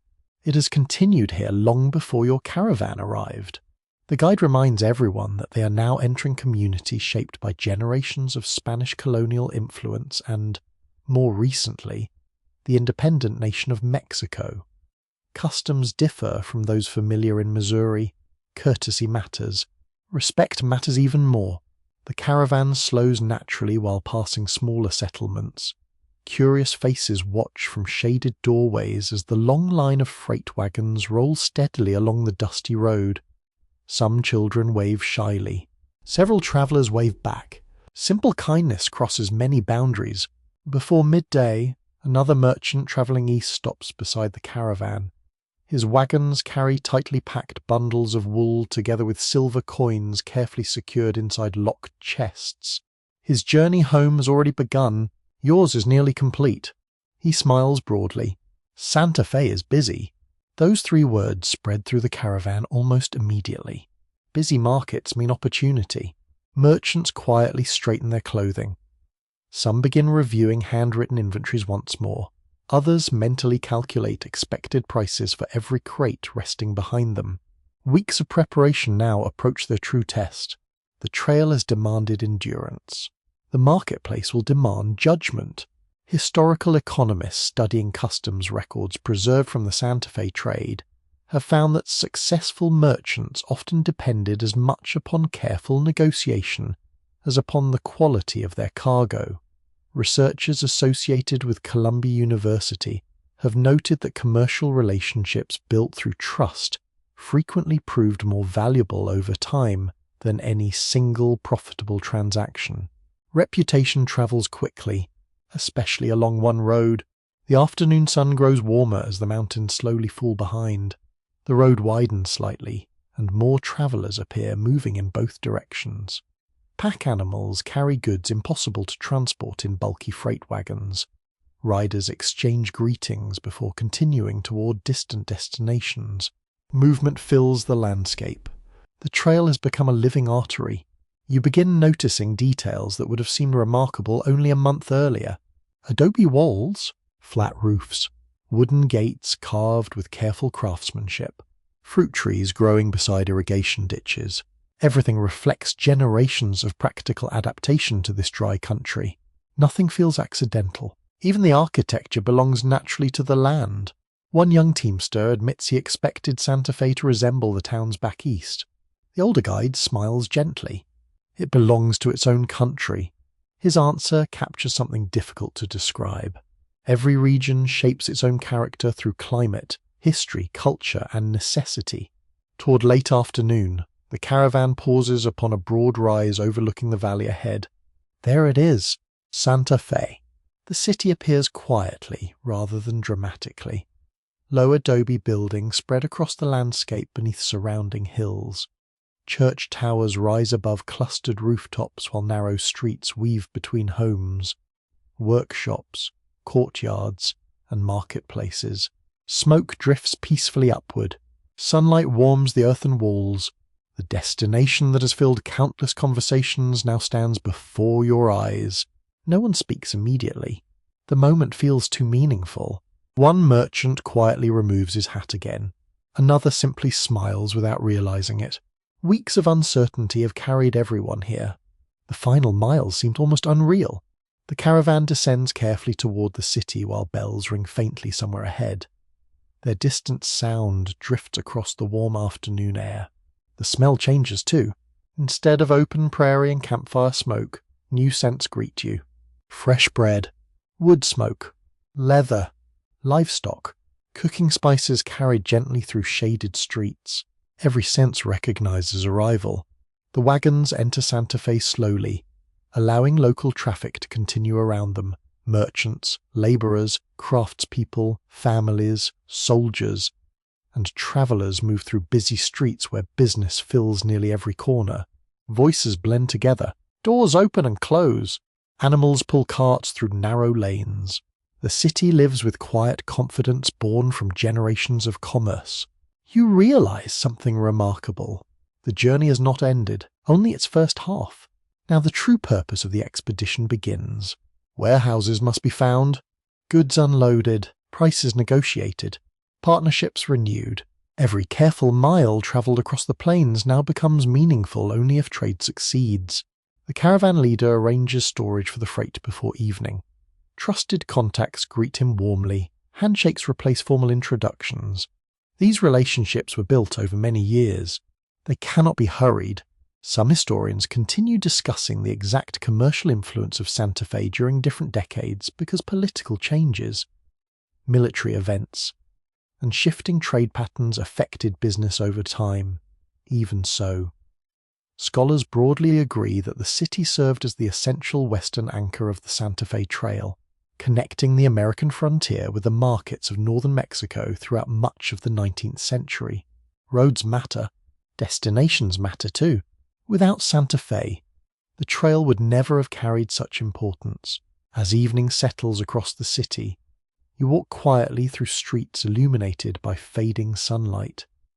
Adobe walls glow softly beneath warm golden light, while distant church bells mark the close of another day. Children laugh somewhere beyond a courtyard wall. A blacksmith finishes his final task before closing his workshop. Merchants continue talking in shaded plazas long after the day's busiest hours have passed. Commerce never completely sleeps. You pause beside the loaded wagons that carried you safely across rivers, storms, mountains, and endless prairie. Their wheels are dusty. Their wood is worn. Their purpose has been fulfilled. Tomorrow those same wagons will begin a different task. They will carry home an entirely new cargo. The Santa Fe Trail has delivered you to one of the great trading cities of the Southwest. The marketplace now awaits. Morning in Santa Fe begins long before the marketplace reaches its busiest hours. The first light spreads gently across the adobe rooftops, while cool air still lingers beneath shaded arcades and quiet courtyards. Shopkeepers unlock heavy wooden doors. Teamsters sweep dust from warehouse floors. Pack animals shuffle patiently as fresh loads are prepared for another day of commerce. The city wakes with purpose. Every street seems to lead toward trade. You leave the wagon yard shortly after sunrise, following merchants who already know the rhythm of this remarkable place. Weeks upon the trail have filled your thoughts with rivers, weather, and distant horizons. Now, another kind of journey begins. It happens through conversation, through negotiation, through trust. The central plaza gradually fills with activity.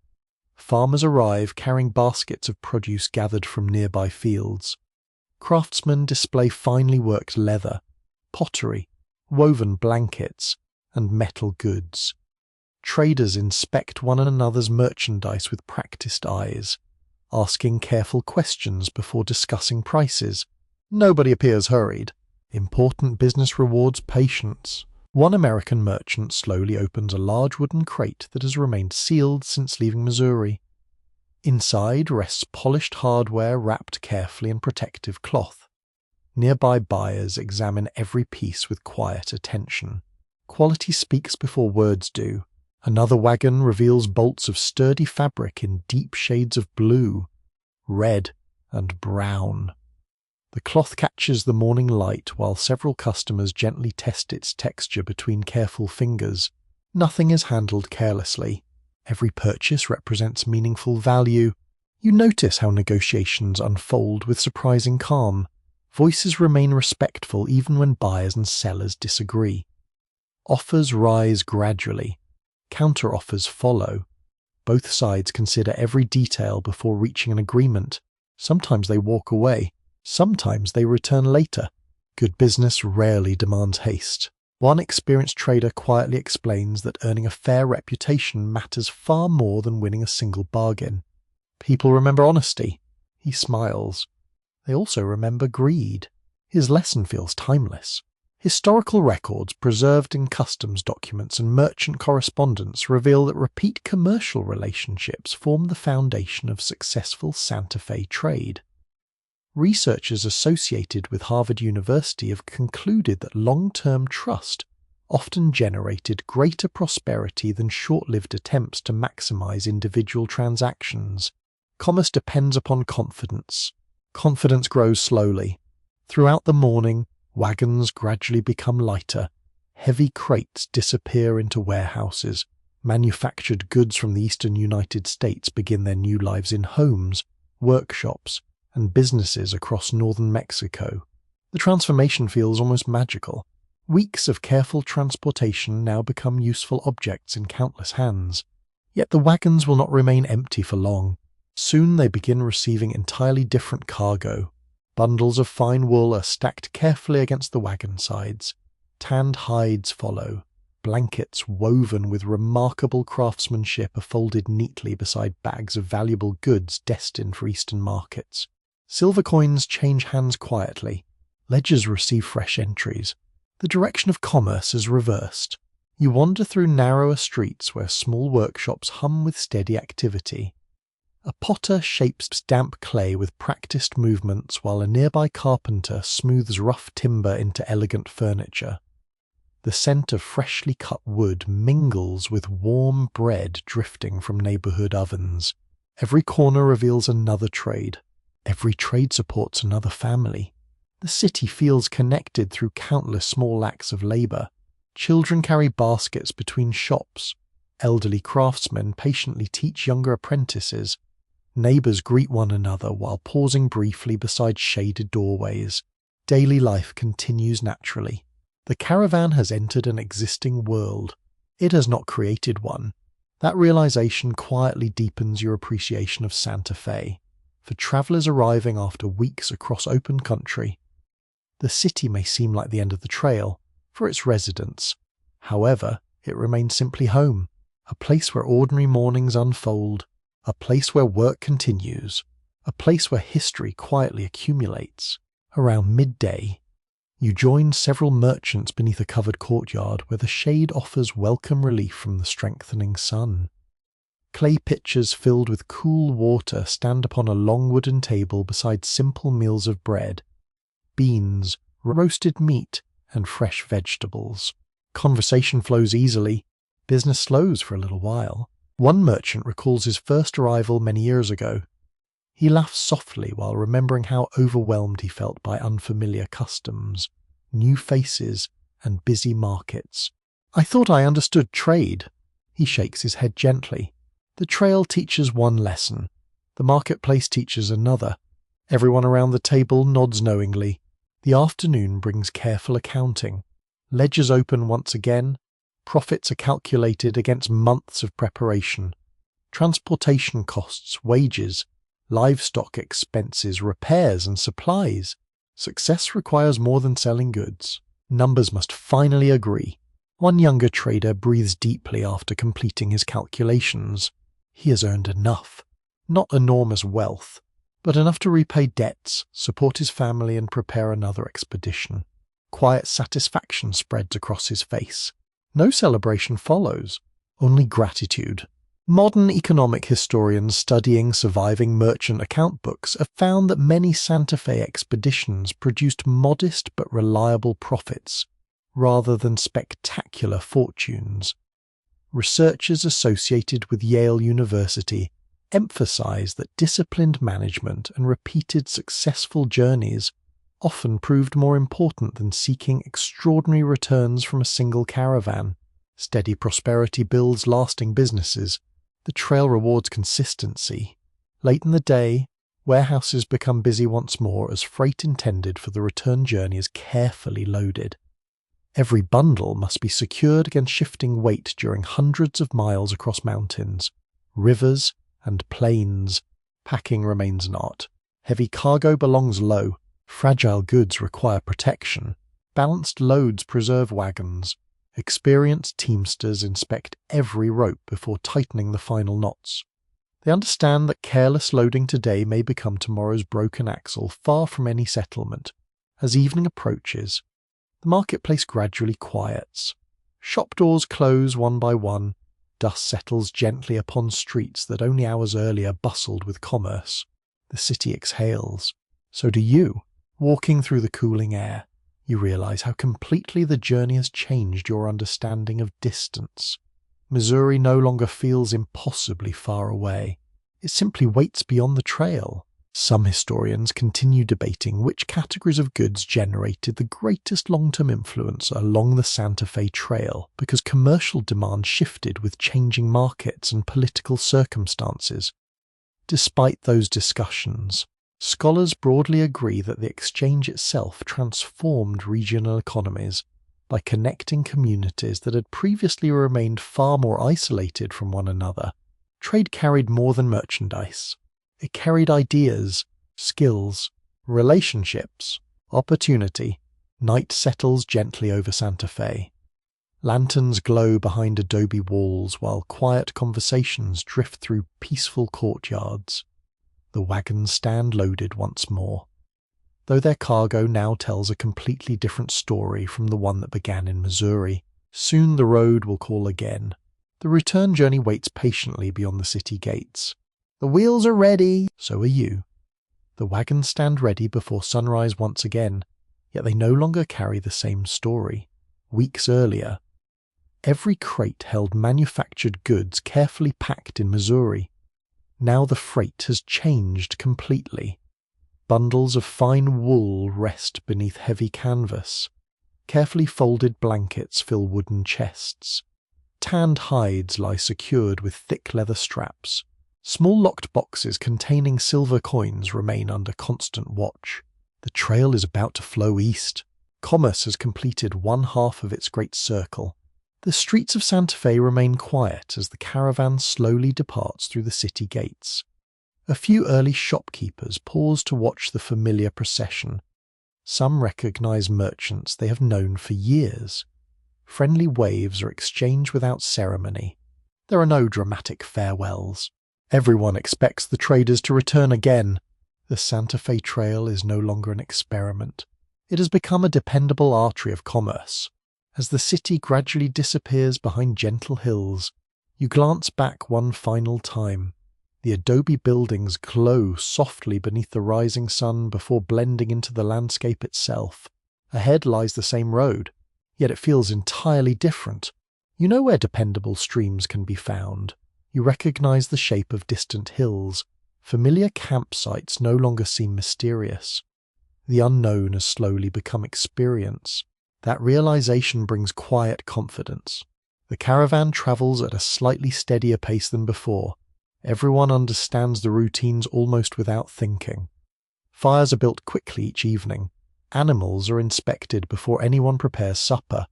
Wagon wheels receive fresh grease at regular intervals. Discipline has become habit. Habit creates efficiency. One merchant quietly remarks that the return journey always feels shorter. Another smiles. The miles stay the same. Everyone laughs softly. He is right. Distance never changes, only familiarity does. The mountains greet you once again, though now they stand behind rather than ahead. Morning sunlight spilled across rocky slopes where cool streams continue their endless journey toward the plains. Pine forests release their clean fragrance into the crisp air. The scenery feels comforting, almost familiar. During a midday rest beside a mountain creek, several merchants compare the profits earned during their time in Santa Fe. No one boasts loudly, instead. Conversations remain practical. One trader sold nearly every tool he carried. Another found exceptional demand for cloth. A third admits that one shipment earned less than expected because local supplies had already increased before his arrival. Business contains uncertainty. Even successful journeys teach caution. The oldest merchant among them quietly stirs his coffee before speaking. The trail rewards patience more often than luck. No one argues. Experience has made that lesson obvious.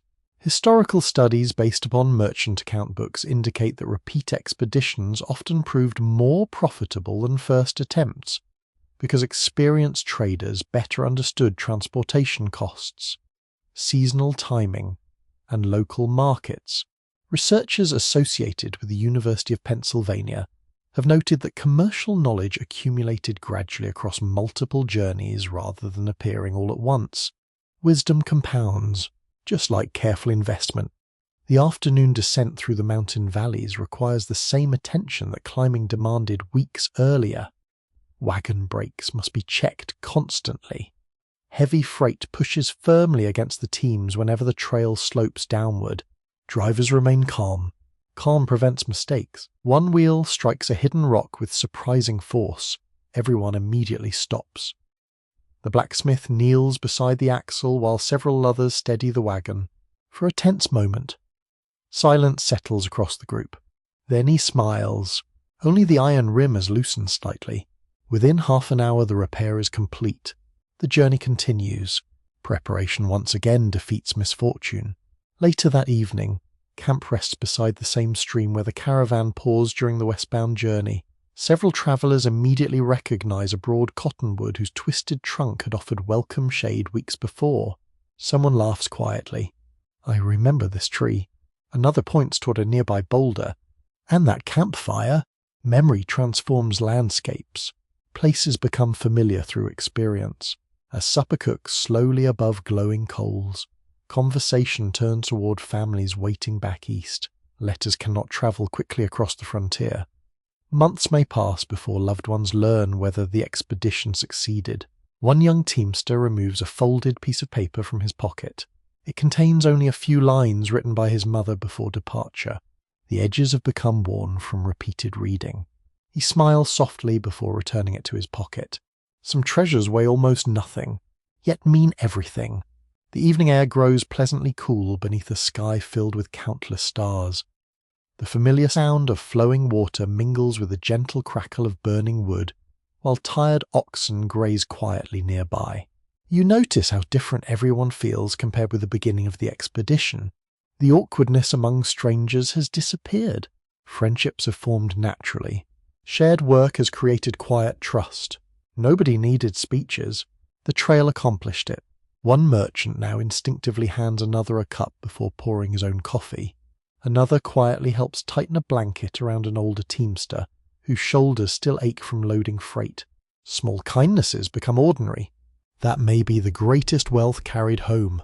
Some historians continue debating how much repeat travel shaped the culture of the Santa Fe Trail because surviving records naturally preserve business transactions more often than personal relationships.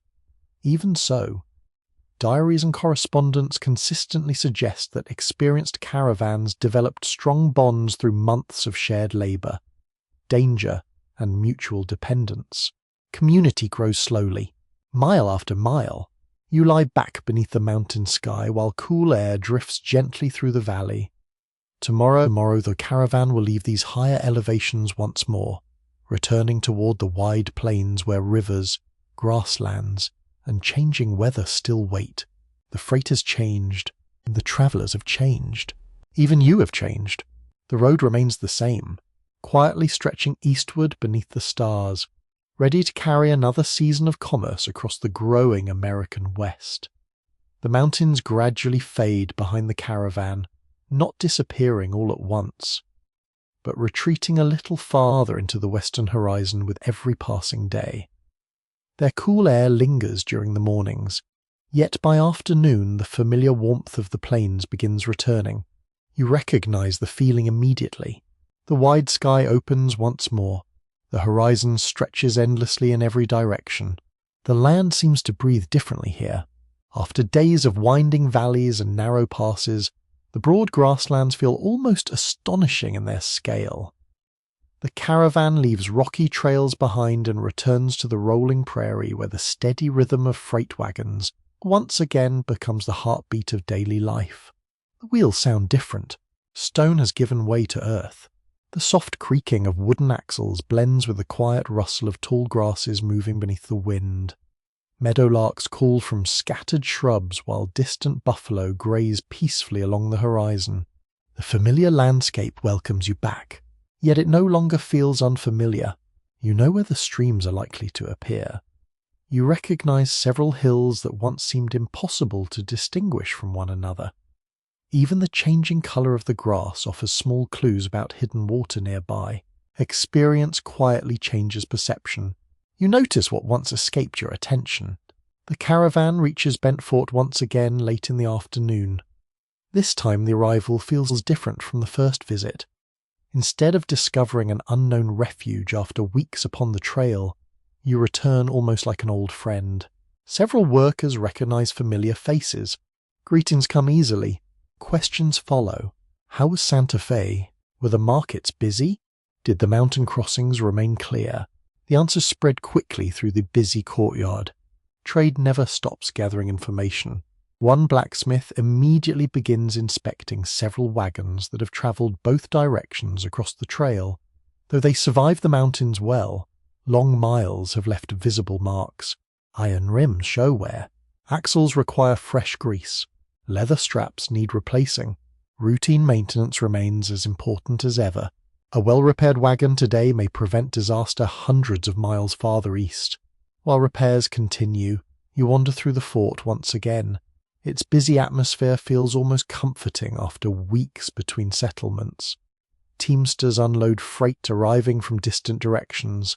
Mountain trappers exchange furs for supplies. Native families visit familiar trading partners. Soldiers pass quietly through the courtyard while carrying official messages toward the frontier. Life here never seems to pause. The fort stands at the center of countless journeys.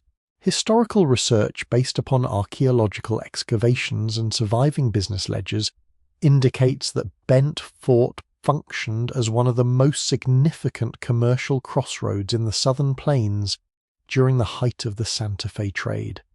Scholars associated with the University of Colorado have concluded that its importance extended beyond simple commerce by encouraging communication, diplomacy, and cultural exchange among many different communities. Roads bring people together. Meeting places shape history. During supper, conversations become unusually lively. Travelers compare experiences from different expeditions while newcomers listen carefully. One merchant describes a particularly difficult winter journey years earlier, when early snow nearly trapped an entire caravan in the mountains. Another recalls drought conditions that forced travelers to ration water more carefully than anyone preferred. The oldest guide listens patiently. Then he smiles. Every season writes a different trail. His words linger in the quiet evening air. No two journeys are ever identical. The next morning, the caravan departs Bent Fort once again. The Arkansas River accompanies the trail for many miles, its broad waters reflecting the bright autumn sunlight. Cottonwood leaves have begun showing the first hints of seasonal color, adding gentle shades of yellow among the fading green. The changing season reminds everyone of time. Winter will eventually return. No caravan wishes to meet deep snow upon the open plains. The pace remains steady, not hurried, simply purposeful. One afternoon, while following the river, the caravan encounters a large herd of buffalo crossing the trail. Thousands of animals move together with quiet determination, their heavy hooves creating a low rolling sound that seems to vibrate through the earth itself. The wagons stop. Nobody attempts to force a passage. Patience costs little. The buffalo continue crossing for nearly an hour. Some travelers simply watch in silent amazement. Others use the pause to inspect harnesses, refill water barrels, or enjoy an unexpected moment of rest. The herd eventually disappears beyond a distant ridge. The trail opens once more. Nature has granted permission to continue. Later that evening, several hunters provide fresh meat for supper. The rich aroma drifts through camp while nearby fires cast warm light upon tired but contented faces. Meals like this lift everyone's spirits. Simple pleasures matter. One younger driver remarks that he has begun measuring time differently, not by dates, by campsites, river crossings, storms, and memorable sunsets. The others nod in agreement. The trail has become its own calendar.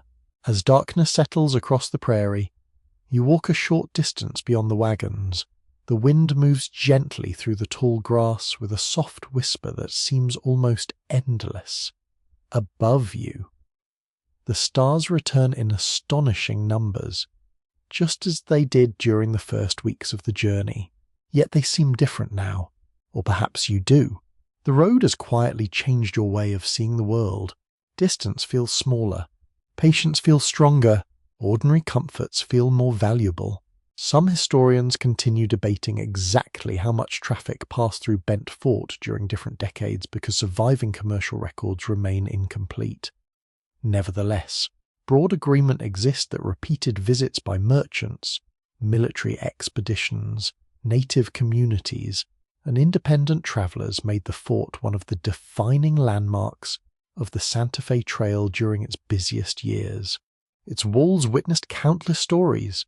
Most were never written down. Tomorrow the caravan will continue farther east. Leaving the familiar trading post behind once again, the broad plains stretch patiently toward Missouri, carrying wagons filled with new cargo, new memories, and new understanding. The journey home continues beneath the same immense sky that welcomed you months earlier. Only now, it feels almost like an old companion. The farther east you travel, the more the rhythm of the plains begins to feel like an old friend. Weeks ago, this immense landscape seemed almost overwhelming. Every hill appeared unfamiliar. Every stream carried uncertainty. Every sunrise introduced another stretch of unknown country. Now the prairie feels different, not smaller, simply understood. The caravan moves confidently across ground that once demanded constant questions. The guide still studies the trail with careful attention. Yet his instructions come less frequently. Everyone recognizes the familiar landmarks: a solitary cottonwood beside a shallow creek, a broad limestone bluff overlooking the grasslands, a gentle bend in the Arkansas River where countless caravans have watered their animals. Memory quietly guides the journey. The morning begins beneath a sky filled with slow-moving clouds. Their soft shadows drift across the endless prairie while a cool breeze carries the scent of autumn grass. The heat of summer has begun easing. Days remain pleasant. But the mornings remind everyone that another season approaches. The air feels lighter. The oxen seem more energetic. Even the wagon wheels sound somehow brighter against the firm ground. One merchant smiles while adjusting his hat. The weather finally remembers kindness. Several travelers laugh softly. After months on the trail, small improvements and comfort feel surprisingly meaningful. The caravan pauses beside a familiar campsite shortly before midday. The ashes of earlier fires have long disappeared beneath fresh grass. Yet several travelers recognize the location immediately. Someone points toward a weathered log. "We repaired a harness there." Another gestures toward the creek. That was where the horses wandered. The memories arrive naturally. Places collect stories. During the break, several teamsters carefully inspect the returning freight. Wool remains dry beneath its protective canvas. Bundles of blankets have not shifted during the recent miles. Silver stays safely locked inside heavy chests. The cargo has survived well. That brings quiet satisfaction. One experienced merchant reminds a younger companion that the journey is not truly finished until the wagons reach Missouri. He speaks gently. Success waits at the end. The advice feels wise. Many expeditions suffered losses close to home because tired travelers relaxed their discipline too early. Experience teaches caution until the final mile. Historical research based upon freight company records has shown that merchants who maintained careful inspections throughout entire expeditions generally experienced fewer costly losses than those who assumed the greatest dangers had already passed. Scholars associated with Stanford University have observed that consistency often distinguished successful commercial operations from unsuccessful ones. Attention rarely wastes effort. Neglect often does. The afternoon brings long hours of peaceful travel. Prairie grasses sway in broad waves beneath a steady wind. Antelope appear briefly upon a distant ridge before disappearing almost as quickly as they arrived. The sky seems impossibly large.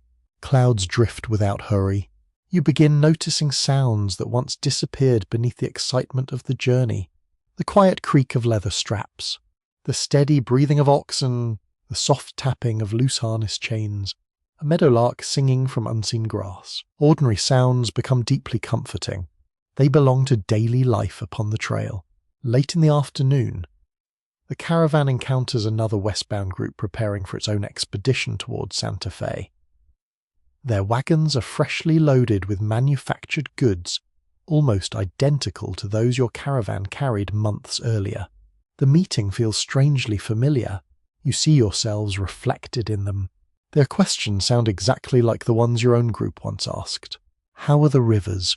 Is grass still plentiful? What news comes from Santa Fe? You answer patiently. Now you possess the experience they seek. One young driver thanks the caravan warmly before continuing west. You quietly wonder what stories he will carry home. Every caravan becomes part of a much larger tradition. The trail never truly belongs to one generation. As evening approaches, camp settles beside a small stream surrounded by tall cottonwoods. Their leaves now shimmer with golden colours beneath the lowering sun. A gentle breeze carries them drifting slowly toward the water. Autumn has arrived. Without announcement, without hurry, the changing season encourages reflection. Months have passed since leaving Missouri. The faces around the campfire have grown leaner beneath the sun. Clothing shows careful repairs made during countless evenings. Boots bear the marks of long miles across prairie, mountains, and dusty roads. Everyone has changed. The trail leaves its mark quietly. Supper consists of thick stew, fresh bread baked beneath iron lids, and strong coffee shared among old friends. Conversation flows easily without anyone trying to entertain the group. Comfort no longer requires excitement. Simple companionship is enough. One merchant quietly removes a folded letter received in Santa Fe from a business partner. He reads it once more beside the fading firelight before carefully returning it to his pocket. News travels slowly. Every written word carries weight. Nearby, another traveller sharpens a pocket knife while humming softly to himself. No audience listens. No performance is intended. The melody simply belongs to the evening. You watch sparks drift upward into the darkening sky. They rise for a moment before disappearing among countless stars. Some memories resemble those sparks. Brief, beautiful, gone too soon. Historians continue discussing how often experienced merchants repeated the Santa Fe journey because surviving business records sometimes preserve successful expeditions more completely than unsuccessful ones. Even so, many scholars agree that repeat traders form the backbone of long-distance commerce by building lasting partnerships across years of dependable travel. Trust grows through repetition. The trail rewards those who return. Night settles gently across the prairie. Horse breath rises faintly in the cool air while distant coyotes call beyond the circle of firelight. Nothing feels threatening, only peaceful. You pull your blanket closer while listening to the familiar whisper of wind moving through autumn grass. Home now lies closer than Santa Fe, yet the journey remains unfinished. The final miles deserve the same care as the first.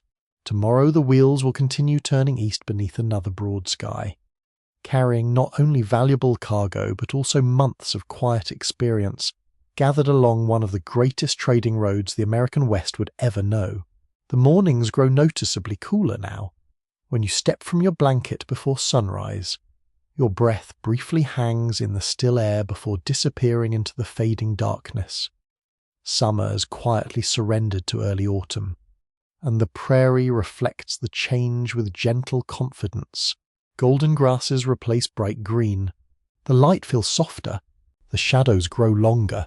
The caravan continues east with steady determination. Every traveller senses that home draws nearer, yet no one allows excitement to replace careful routine. Experience has taught everyone the same lesson. The trail deserves respect until the final mile, before breakfast. The wagon master walks slowly down the line of freight wagons. He pauses beside each one, running a hand along the wooden sides before checking every wheel. Nothing escapes his attention. A loose chain, a worn leather strap, a cracked wooden peg. Small problems remain small only if someone notices them. Several younger teamsters now perform these inspections without being asked. Weeks earlier they waited for instructions. Today they anticipate them. The trail has become their teacher. One merchant watches the younger men working together before smiling quietly. They will lead caravans someday. His words carry more pride than prediction. Knowledge passes from one generation to the next, not only through books, but through observation, patience, and shared labour. The morning road follows gentle rolling hills where scattered groves of cottonwood shimmer beneath cool sunlight. Leaves drift lazily across the trail, settling between the wagon ruts left by countless earlier expeditions. The season keeps moving. So does the caravan. The air smells different now. Instead of warm prairie dust, you notice dry leaves, fresh earth, and distant wood smoke from isolated frontier settlements beginning to prepare for colder months ahead. The scent feels familiar, almost like home. Around midday, the caravan passes several small farms established near dependable streams. Split-rail fences enclose modest fields where families harvest late-season crops before winter arrives. Children pause from their work. They wave. Several travellers wave back. The sight reminds everyone that settlement continues spreading gradually across the frontier, only a generation earlier. Many of these places had existed only as open grassland crossed by hunting trails and wandering buffalo. Now cabins stand, fields grow, communities slowly take root. Historians studying Western settlement have noted that the Santa Fe Trail influenced far more than commerce alone. Researchers associated with the University of Kansas have concluded that dependable transportation encouraged the gradual growth of towns, supply stations, workshops, and farms that supported travelers while reshaping portions of the frontier economy. Trade opens roads. Roads invite settlement. Settlement transforms landscapes. The afternoon brings one final reminder that nature never completely surrenders its authority. Dark clouds gather unexpectedly across the northern horizon. Unlike the violent summer storms experienced months earlier, this weather arrives with quiet determination. A cool wind begins blowing steadily, not fiercely, simply persistently. The guide studies the clouds before pointing toward a nearby grove of trees. We camp early. No one questions the decision. Within an hour, light rain begins falling across the prairie. The drops remain gentle, creating a soft rhythm upon stretched canvas and broad wagon covers. The sound feels soothing, almost peaceful. Camp forms quickly beneath the shelter of tall cottonwoods. Fires require extra patience before dry wood hidden beneath wagon seats finally catches. Thin ribbons of smoke curl upward through damp branches while warm stew slowly simmers above glowing coals. Rain changes everything. It also slows everything. Nobody minds, after so many weeks together. Unexpected pauses have become opportunities rather than inconveniences. One elderly merchant opens his worn journal beside the fire. Page after page contains careful notes describing rivers crossed, weather observed, supplies purchased, repairs completed, and campsites remembered. You ask why he writes so faithfully. He looks toward the rain beyond the firelight. Memory fades. He taps the journal gently. Paper remembers. His answer stays with you. Many of the details modern historians understand about the Santa Fe Trail survive because ordinary travelers quietly recorded ordinary days without realizing their notes would someday become valuable historical evidence. Simple observations become lasting history. Nearby, several younger teamsters listen while the oldest guide shares stories from his earliest expedition decades before. He describes wagons built more crudely, maps containing larger blank spaces, fewer settlements, greater uncertainty. Then he smiles. The road taught us all. No one interrupts. The fire crackles softly between each sentence. Some historians continue debating how rapidly travel conditions improved along the Santa Fe Trail during the middle decades of the 19th century, because progress often varied from one section of the route to another. Most scholars agree that growing experience, better organization, and stronger commercial networks gradually reduced many of the early uncertainties without removing the fundamental challenges of frontier travel. Experience improves journeys. It never eliminates effort. The rain finally stops shortly before sunset. Fresh moisture deepens the colors of the prairie while the western sky glows with remarkable shades of orange, pink, and pale gold. The entire camp grows quiet. Several travelers simply watch. No one feels the need to speak.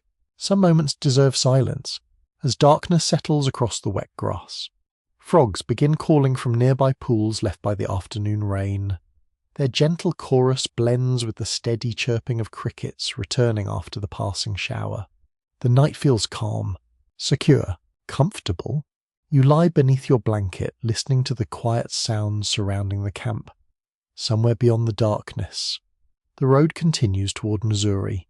Familiar towns wait, families wait, busy river landings wait. Yet part of you realizes something unexpected.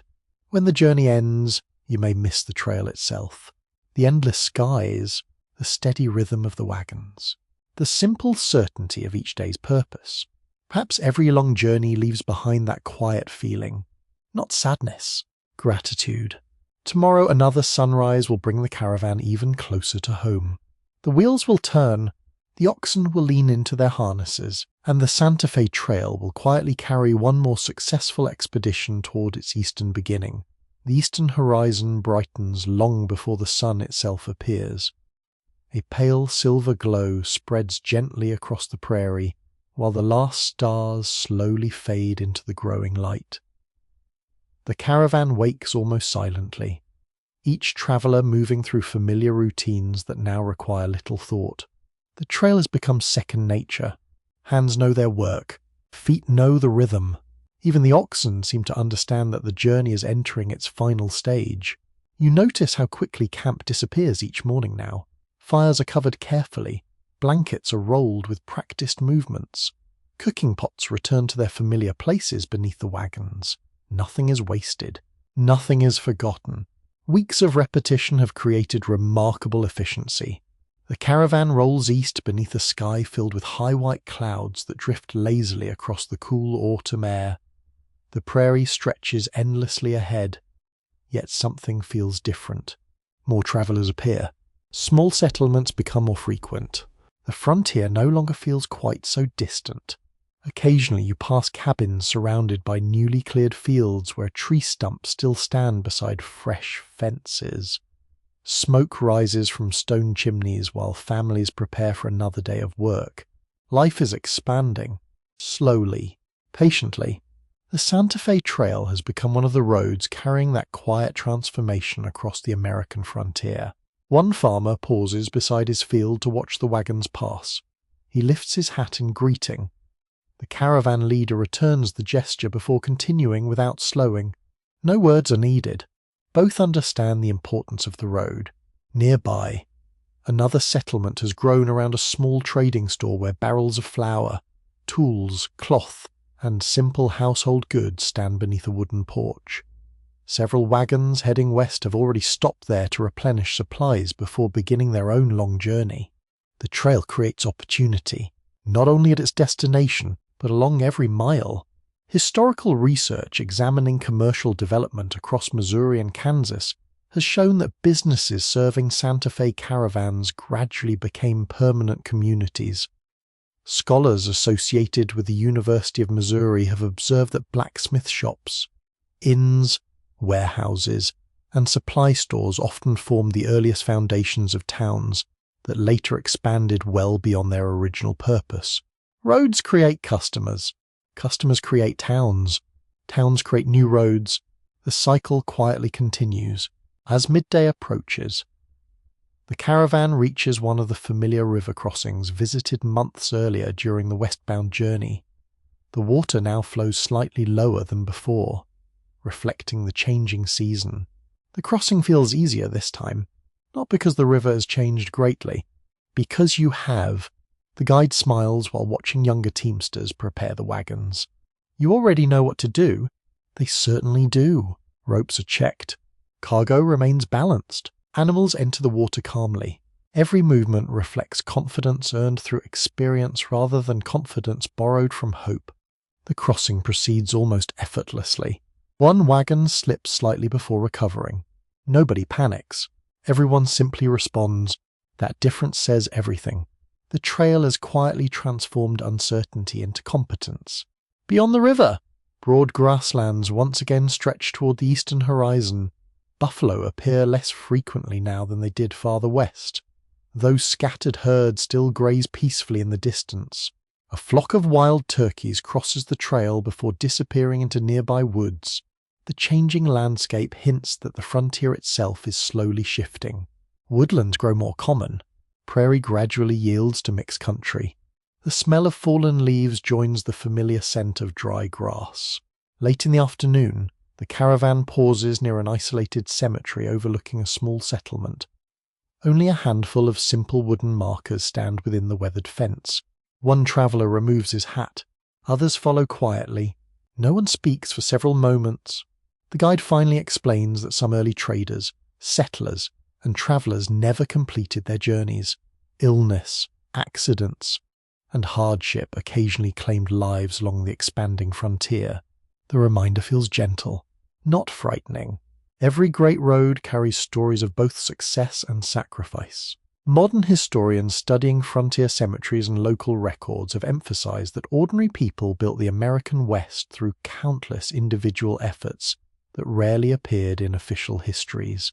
Researchers associated with Princeton University have argued that understanding daily life often reveals more about frontier society than focusing only upon famous political leaders or military campaigns. History belongs to ordinary people, perhaps more than anyone else. That evening, camp forms beside a quiet grove where oak and walnut trees provide welcome shelter from the cool breeze. Fallen leaves cover the ground with soft shades of gold and brown. They rustle gently beneath your boots. The sound feels comforting. Dinner becomes an unexpectedly cheerful gathering. One merchant discovers a small sack of dried apples forgotten near the bottom of a supply crate. The cook smiles broadly before adding them to the evening meal. The simple dessert tastes wonderful, not because it is elaborate, because it reminds everyone of home. Laughter spreads naturally around the fire. Stories become lighter. Someone recalls the embarrassment of falling into a muddy river during the first weeks of the journey. Another remembers mistaking distant buffalo for moving hills. Even the oldest guide laughs. The hardships have already begun transforming into memories worth sharing. Some historians continue debating how quickly frontier communities expanded because settlement varied greatly across different regions and decades.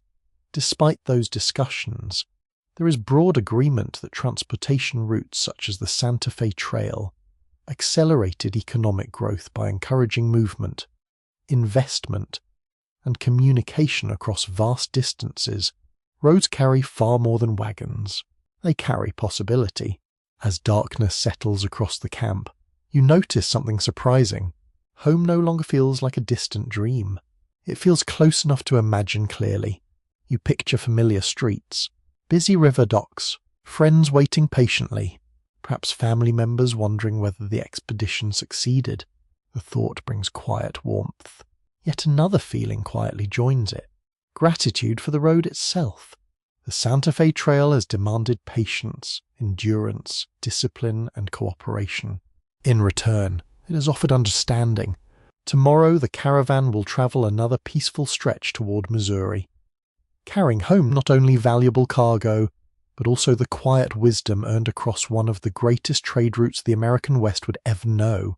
The familiar rivers of the eastern frontier gradually return to your path, their broad waters reflecting the pale light of another autumn morning. Mist hangs low above the surface before the rising sun slowly lifts it away.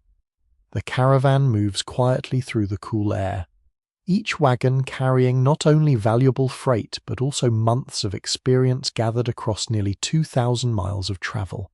Home feels close now, yet the journey continues. No one speaks of celebrating too early. The oldest merchants have repeated the same advice since leaving Santa Fe. The road ends only when the wagons stop. Those simple words guide everyone's thoughts. The trail has taught discipline through repetition. Every morning still begins with careful inspections. Wheel hubs receive fresh grease. Harnesses are checked for hidden wear. Cargo ropes are tightened even when they appear secure.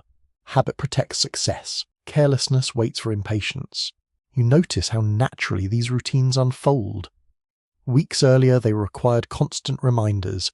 Now every traveller seems to know exactly where to stand and what to do. The caravan moves almost like a single living thing, whose many parts quietly support one another. Experience has become invisible. That may be its greatest strength.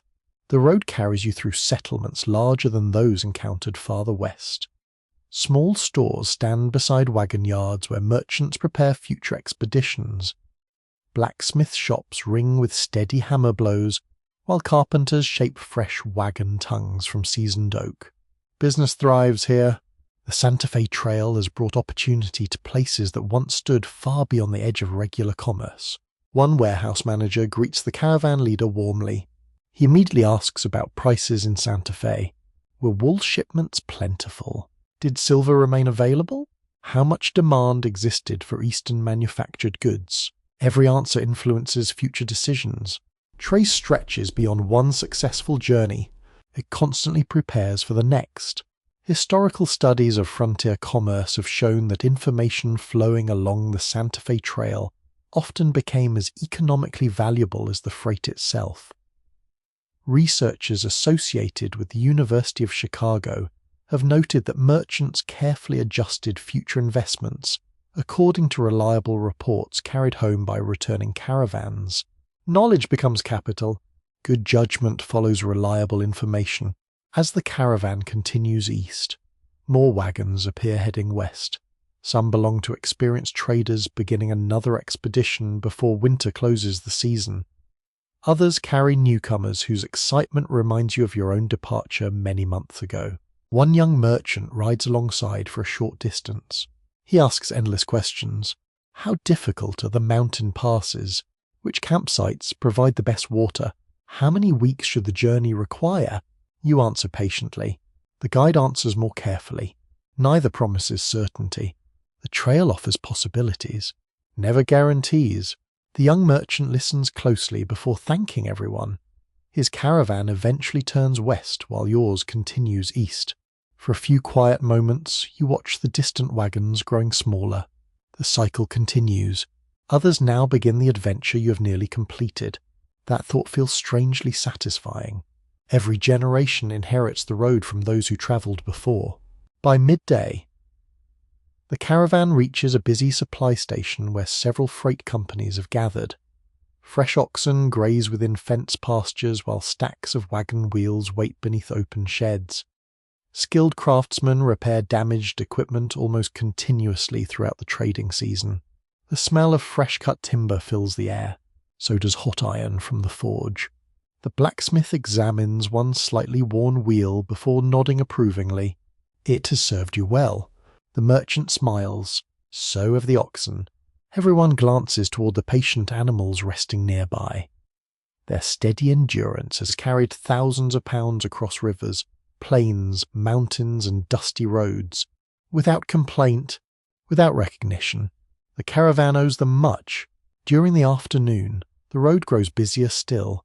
Families travelling shorter distances share the route with freight wagons. Livestock drovers, military couriers, and independent traders. The Santa Fe Trail has become more than a distant frontier path. It has become part of everyday life. Children wave enthusiastically from passing wagons. Several travellers wave back. Simple moments like these remind you that the great trading road belongs not only to merchants, but also to countless ordinary people whose lives it quietly connects. Late in the day, the caravan pauses beside a familiar inn where many travellers spend one final night before continuing toward Missouri. Its rough wooden porch overlooks the busy road while lanterns begin glowing warmly inside the windows. The building feels welcoming, almost festive. Warm soup waits upon sturdy wooden tables. Fresh bread emerges from the oven carrying a rich aroma that fills the entire room. Travellers exchange stories while drying coats beside the fireplace. The fire crackles gently. The room feels wonderfully warm after the cool evening air. One elderly merchant reflects upon the changing frontier. When I first travelled this road, we met fewer people in a month than we meet today before supper. Everyone considers his words. The trail has changed. So has the nation growing around it. Some historians continue debating exactly how rapidly commercial traffic increased during the busiest decades of the Santa Fe Trail, because surviving records remain incomplete in certain years. Even so, Scholars broadly agree that sustained growth transformed the route into one of the most important commercial connections between the United States and the Southwest before the arrival of the railroad. Growth rarely happens overnight. It gathers quietly, journey after journey, season after season. As darkness settles beyond the inn, you step outside for one final look at the road. Moonlight falls softly across the wagon tracks, stretching east and west beyond sight. Those tracks carry many futures. Some travelers seek prosperity, others seek experience, many simply seek honest work. The Santa Fe Trail has welcomed them all. Tomorrow the caravan will complete the final approach toward Missouri. The long circle of trade will close where it first began, yet the road itself will never truly rest. Another sunrise, another caravan, another chapter waiting to begin. The final stage of the journey begins with a feeling that is difficult to describe. The road ahead grows shorter with every passing mile, yet part of you wishes the familiar rhythm could continue a little longer. After months upon the trail, ordinary life beyond it almost seems unfamiliar. The wagons continue east. The wheels never hurry. They no longer need to. Morning mist rises gently from broad rivers that now feel welcoming rather than uncertain. The caravan crosses sturdy wooden bridges in places where earlier travellers once relied upon shallow fords. Small improvements along the route quietly reveal how commerce has encouraged gradual investment across the frontier. Every successful journey leaves something behind. Sometimes it is knowledge. Sometimes it is infrastructure. Often it is both. The countryside grows steadily more settled. Larger farms spread across fertile valleys, where harvested fields wait peacefully beneath the pale autumn sun. Barns painted deep red stand beside orchards heavy with late-season fruit.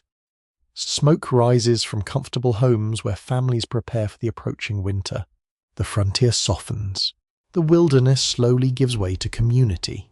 Children working beside country roads pause to watch the long freight wagons pass. Their expressions reveal curiosity rather than surprise. Caravans have become familiar visitors here. One small boy points toward the heavily loaded wagons. His father smiles proudly. That came from Santa Fe. The words remind you that the trail has become part of everyday conversation. Places once separated by enormous distance now seem connected through regular trade and reliable travel. The morning road grows busier with every hour. Freight wagons carrying local produce join the traffic. Horse riders deliver messages between growing towns. Blacksmith shops stand beside crossroads, where broken wheels can be repaired without waiting weeks for skilled help. Progress appears quietly, one workshop at a time, one bridge at a time, one settlement at a time. Historical research examining frontier development has shown that transportation corridors frequently encouraged investment in roads, warehouses, inns, and local businesses. Scholars associated with Columbia University have observed that commercial routes often accelerated regional growth by creating dependable demand for services supporting long-distance travel. Commerce rarely transforms only one destination. It changes everything along the way. By midday, the caravan stops at a bustling wagon yard where merchants travelling in several directions gather beneath broad shade trees. Familiar greetings fill the air. Back from Santa Fe. How are the markets? Any trouble on the trail? Experienced traders exchange information almost automatically. Notes are copied into ledgers. Prices discussed carefully. Plans for next spring's expeditions quietly begin taking shape before the current journey has even ended. Business always looks ahead. The future begins today. One merchant unfolds a map across a rough wooden table. Unlike the simple maps used months earlier, this one now contains fresh notes added in pencil. A reliable campsite, a repaired bridge, a better river crossing. Knowledge keeps growing. Each caravan contributes something. You realize that the Santa Fe Trail evolves because thousands of ordinary travelers continually improve their understanding of it. No single person builds the road alone. Experience becomes a shared inheritance. The afternoon sun casts long shadows as the caravan approaches the Missouri River Valley. The broad waterway glimmers beneath soft golden light while busy docks appear in the distance. Riverboats, warehouses, wharves crowded with workers. The familiar signs of eastern commerce gradually replace the wide solitude of the plains. The sight feels almost overwhelming. After so many weeks surrounded by open country, the activity seems wonderfully alive. Voices echo across the waterfront. Barrels roll along wooden docks. Steam rises from riverboats preparing for departure. Everything moves with purposeful energy. The caravan leader pauses briefly upon a nearby hill overlooking the river. He says nothing. Neither does anyone else. The view speaks for itself. Months earlier, these same wagons departed carrying hope westward. Now they return carrying success home. One older teamster quietly reaches down to touch the weathered side of his wagon. "You carried us well." It sounds almost like gratitude offered to an old friend. Perhaps it is. The wagon has crossed rivers, endured storms, climbed mountains, survived thousands of miles without surrendering. Its worn wood tells its own history. As evening approaches, the caravan camps one final time before reaching its original destination. The atmosphere feels peaceful rather than celebratory. There will be time for celebration tomorrow. Tonight belongs to reflection. The cook prepares one last meal over an open fire. Thick stew bubbles gently inside a black iron kettle while fresh bread bakes beside glowing coals. The familiar scents fill the camp. Wood smoke, warm bread, coffee. They have accompanied nearly every evening of the expedition. One merchant quietly wonders whether he will miss these simple meals after returning home. Several others admit they probably will. Comfort changes meaning during long journeys. Some historians continue debating exactly how quickly freight companies became increasingly organized during the later decades of the Santa Fe Trail because different businesses adopted new methods at different times. Most scholars agree, however, that growing commercial experience gradually made large caravans more efficient without eliminating the challenges of frontier travel. Success rarely removes difficulty. It teaches better preparation. The campfire burns lower while everyone sits comfortably within its fading glow. Stories return once more to the beginning of the expedition. The first river crossing, the great summer storm, Bent Fort, the mountain streams, the busy markets of Santa Fe. Each memory now feels connected to every other. The journey has become one complete story. Above the quiet camp, stars shine with the same steady brilliance that welcomed your first night upon the trail months ago. The sky has never changed. You have. Tomorrow the wagons will roll into Missouri. The long circle of commerce will close. Yet deep inside, you already understand something remarkable. The Santa Fe Trail is no longer simply a road you traveled.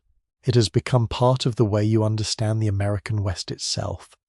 Morning arrives with gentle confidence, as though the trail itself understands that one long journey is about to reach its natural conclusion.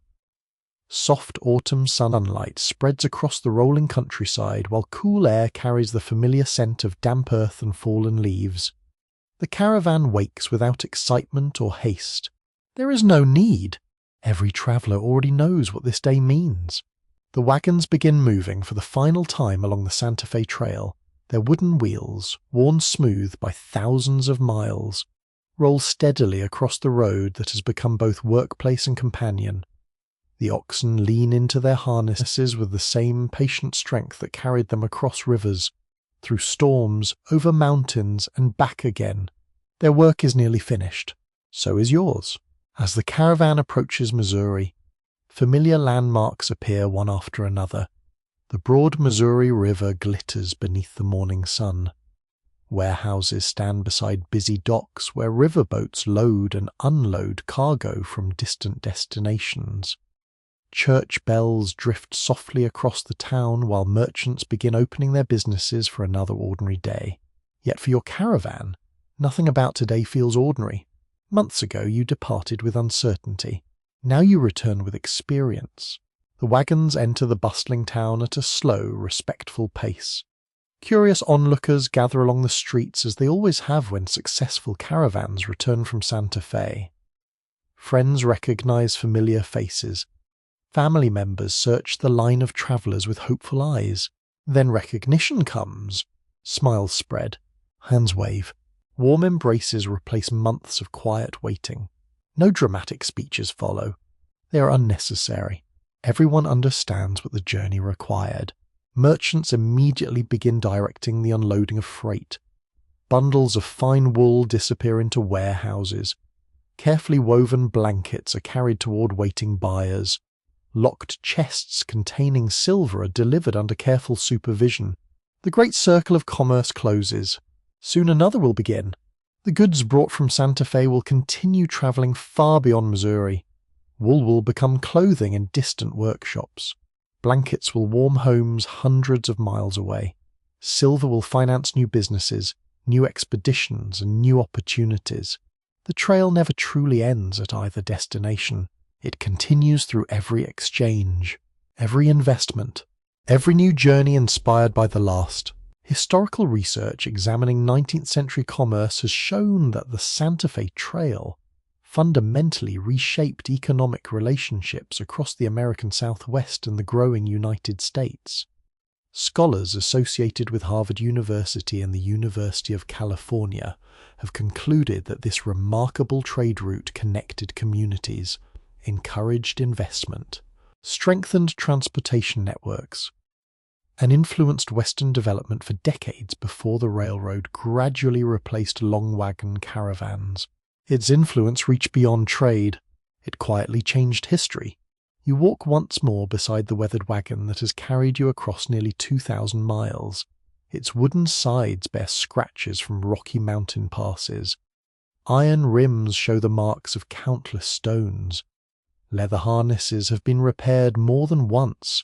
The wagon tells its own story. Every mark was earned. Nearby, the patient oxen are finally released from their heavy yokes.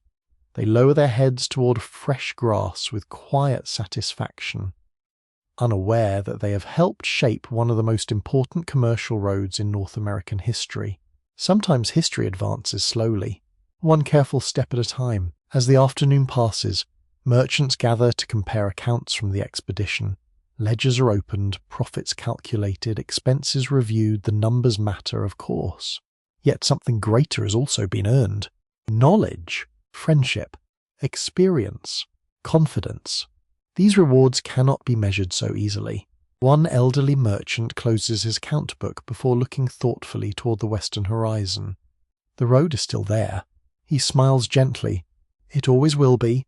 His words capture the spirit of the Santa Fe Trail more completely than any balance sheet. Roads survive individual travelers. Generations come and go. The trail continues welcoming each new season. By the 1860s and into 1880, however, change begins arriving with remarkable speed. Railroads spread steadily across the expanding nation.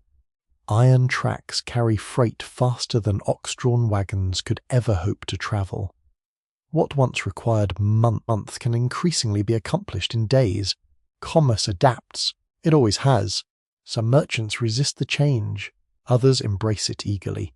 The great wagon caravans gradually become fewer with each passing year. The familiar sounds of creaking wooden wheels slowly yield to the distant whistles of steam locomotives. An era quietly draws to its close. Yet the Santa Fe Trail refuses to disappear completely. Its influence remains visible in towns that first grew because caravans stopped there. It survives in historic buildings, surviving wagon ruts, old trading records, family journals, and archaeological discoveries carefully studied by modern historians. It survives in memory. The story belongs not only to famous merchants or celebrated leaders, it belongs equally to the blacksmith repairing broken wheels before sunrise, the cook preparing simple meals beside lonely campfires, the teamster walking patiently beside faithful oxen, the guide reading rivers, clouds, and distant hills with practiced eyes, the countless ordinary people whose names rarely appear in history books. Without them, there would have been no great trade route, only empty maps. Some historians continue debating the precise economic influence of the Santa Fe Trail compared with later rail transportation. because different forms of commerce transformed the American West in different ways. Yet broad scholarly agreement remains that the trail established commercial relationships and transportation patterns that helped shape Western expansion long before steel rails crossed the plains. Its legacy reaches farther than its wheel tracks. It reaches into the making of a nation. As evening settles gently across the quiet landscape, your thoughts drift back across every mile of the journey. The first wagons leaving Missouri, the endless grasslands, the patient rivers, the summer storms, Bentfort, the mountain streams, the busy markets of Santa Fe, the long road home. Each memory joins the next until the entire expedition becomes one peaceful, unbroken story. The trail has ended. The journey remains. Perhaps that is the greatest gift history offers. Every generation walks roads built by those who came before, often without realizing how many ordinary lives shape the path beneath their feet. Thank you for traveling this remarkable road through history. If one part of this journey stayed with you more than the others, I would truly enjoy hearing about it in the comments. Your favorite moment may be completely different from someone else's, and that is part of what makes history so meaningful. If you would like to continue exploring the forgotten roads, remarkable people, and quiet stories that shape the American West, there is another journey waiting for you here on the channel. Until then, may these stories remain with you long after the trail disappears beyond the horizon.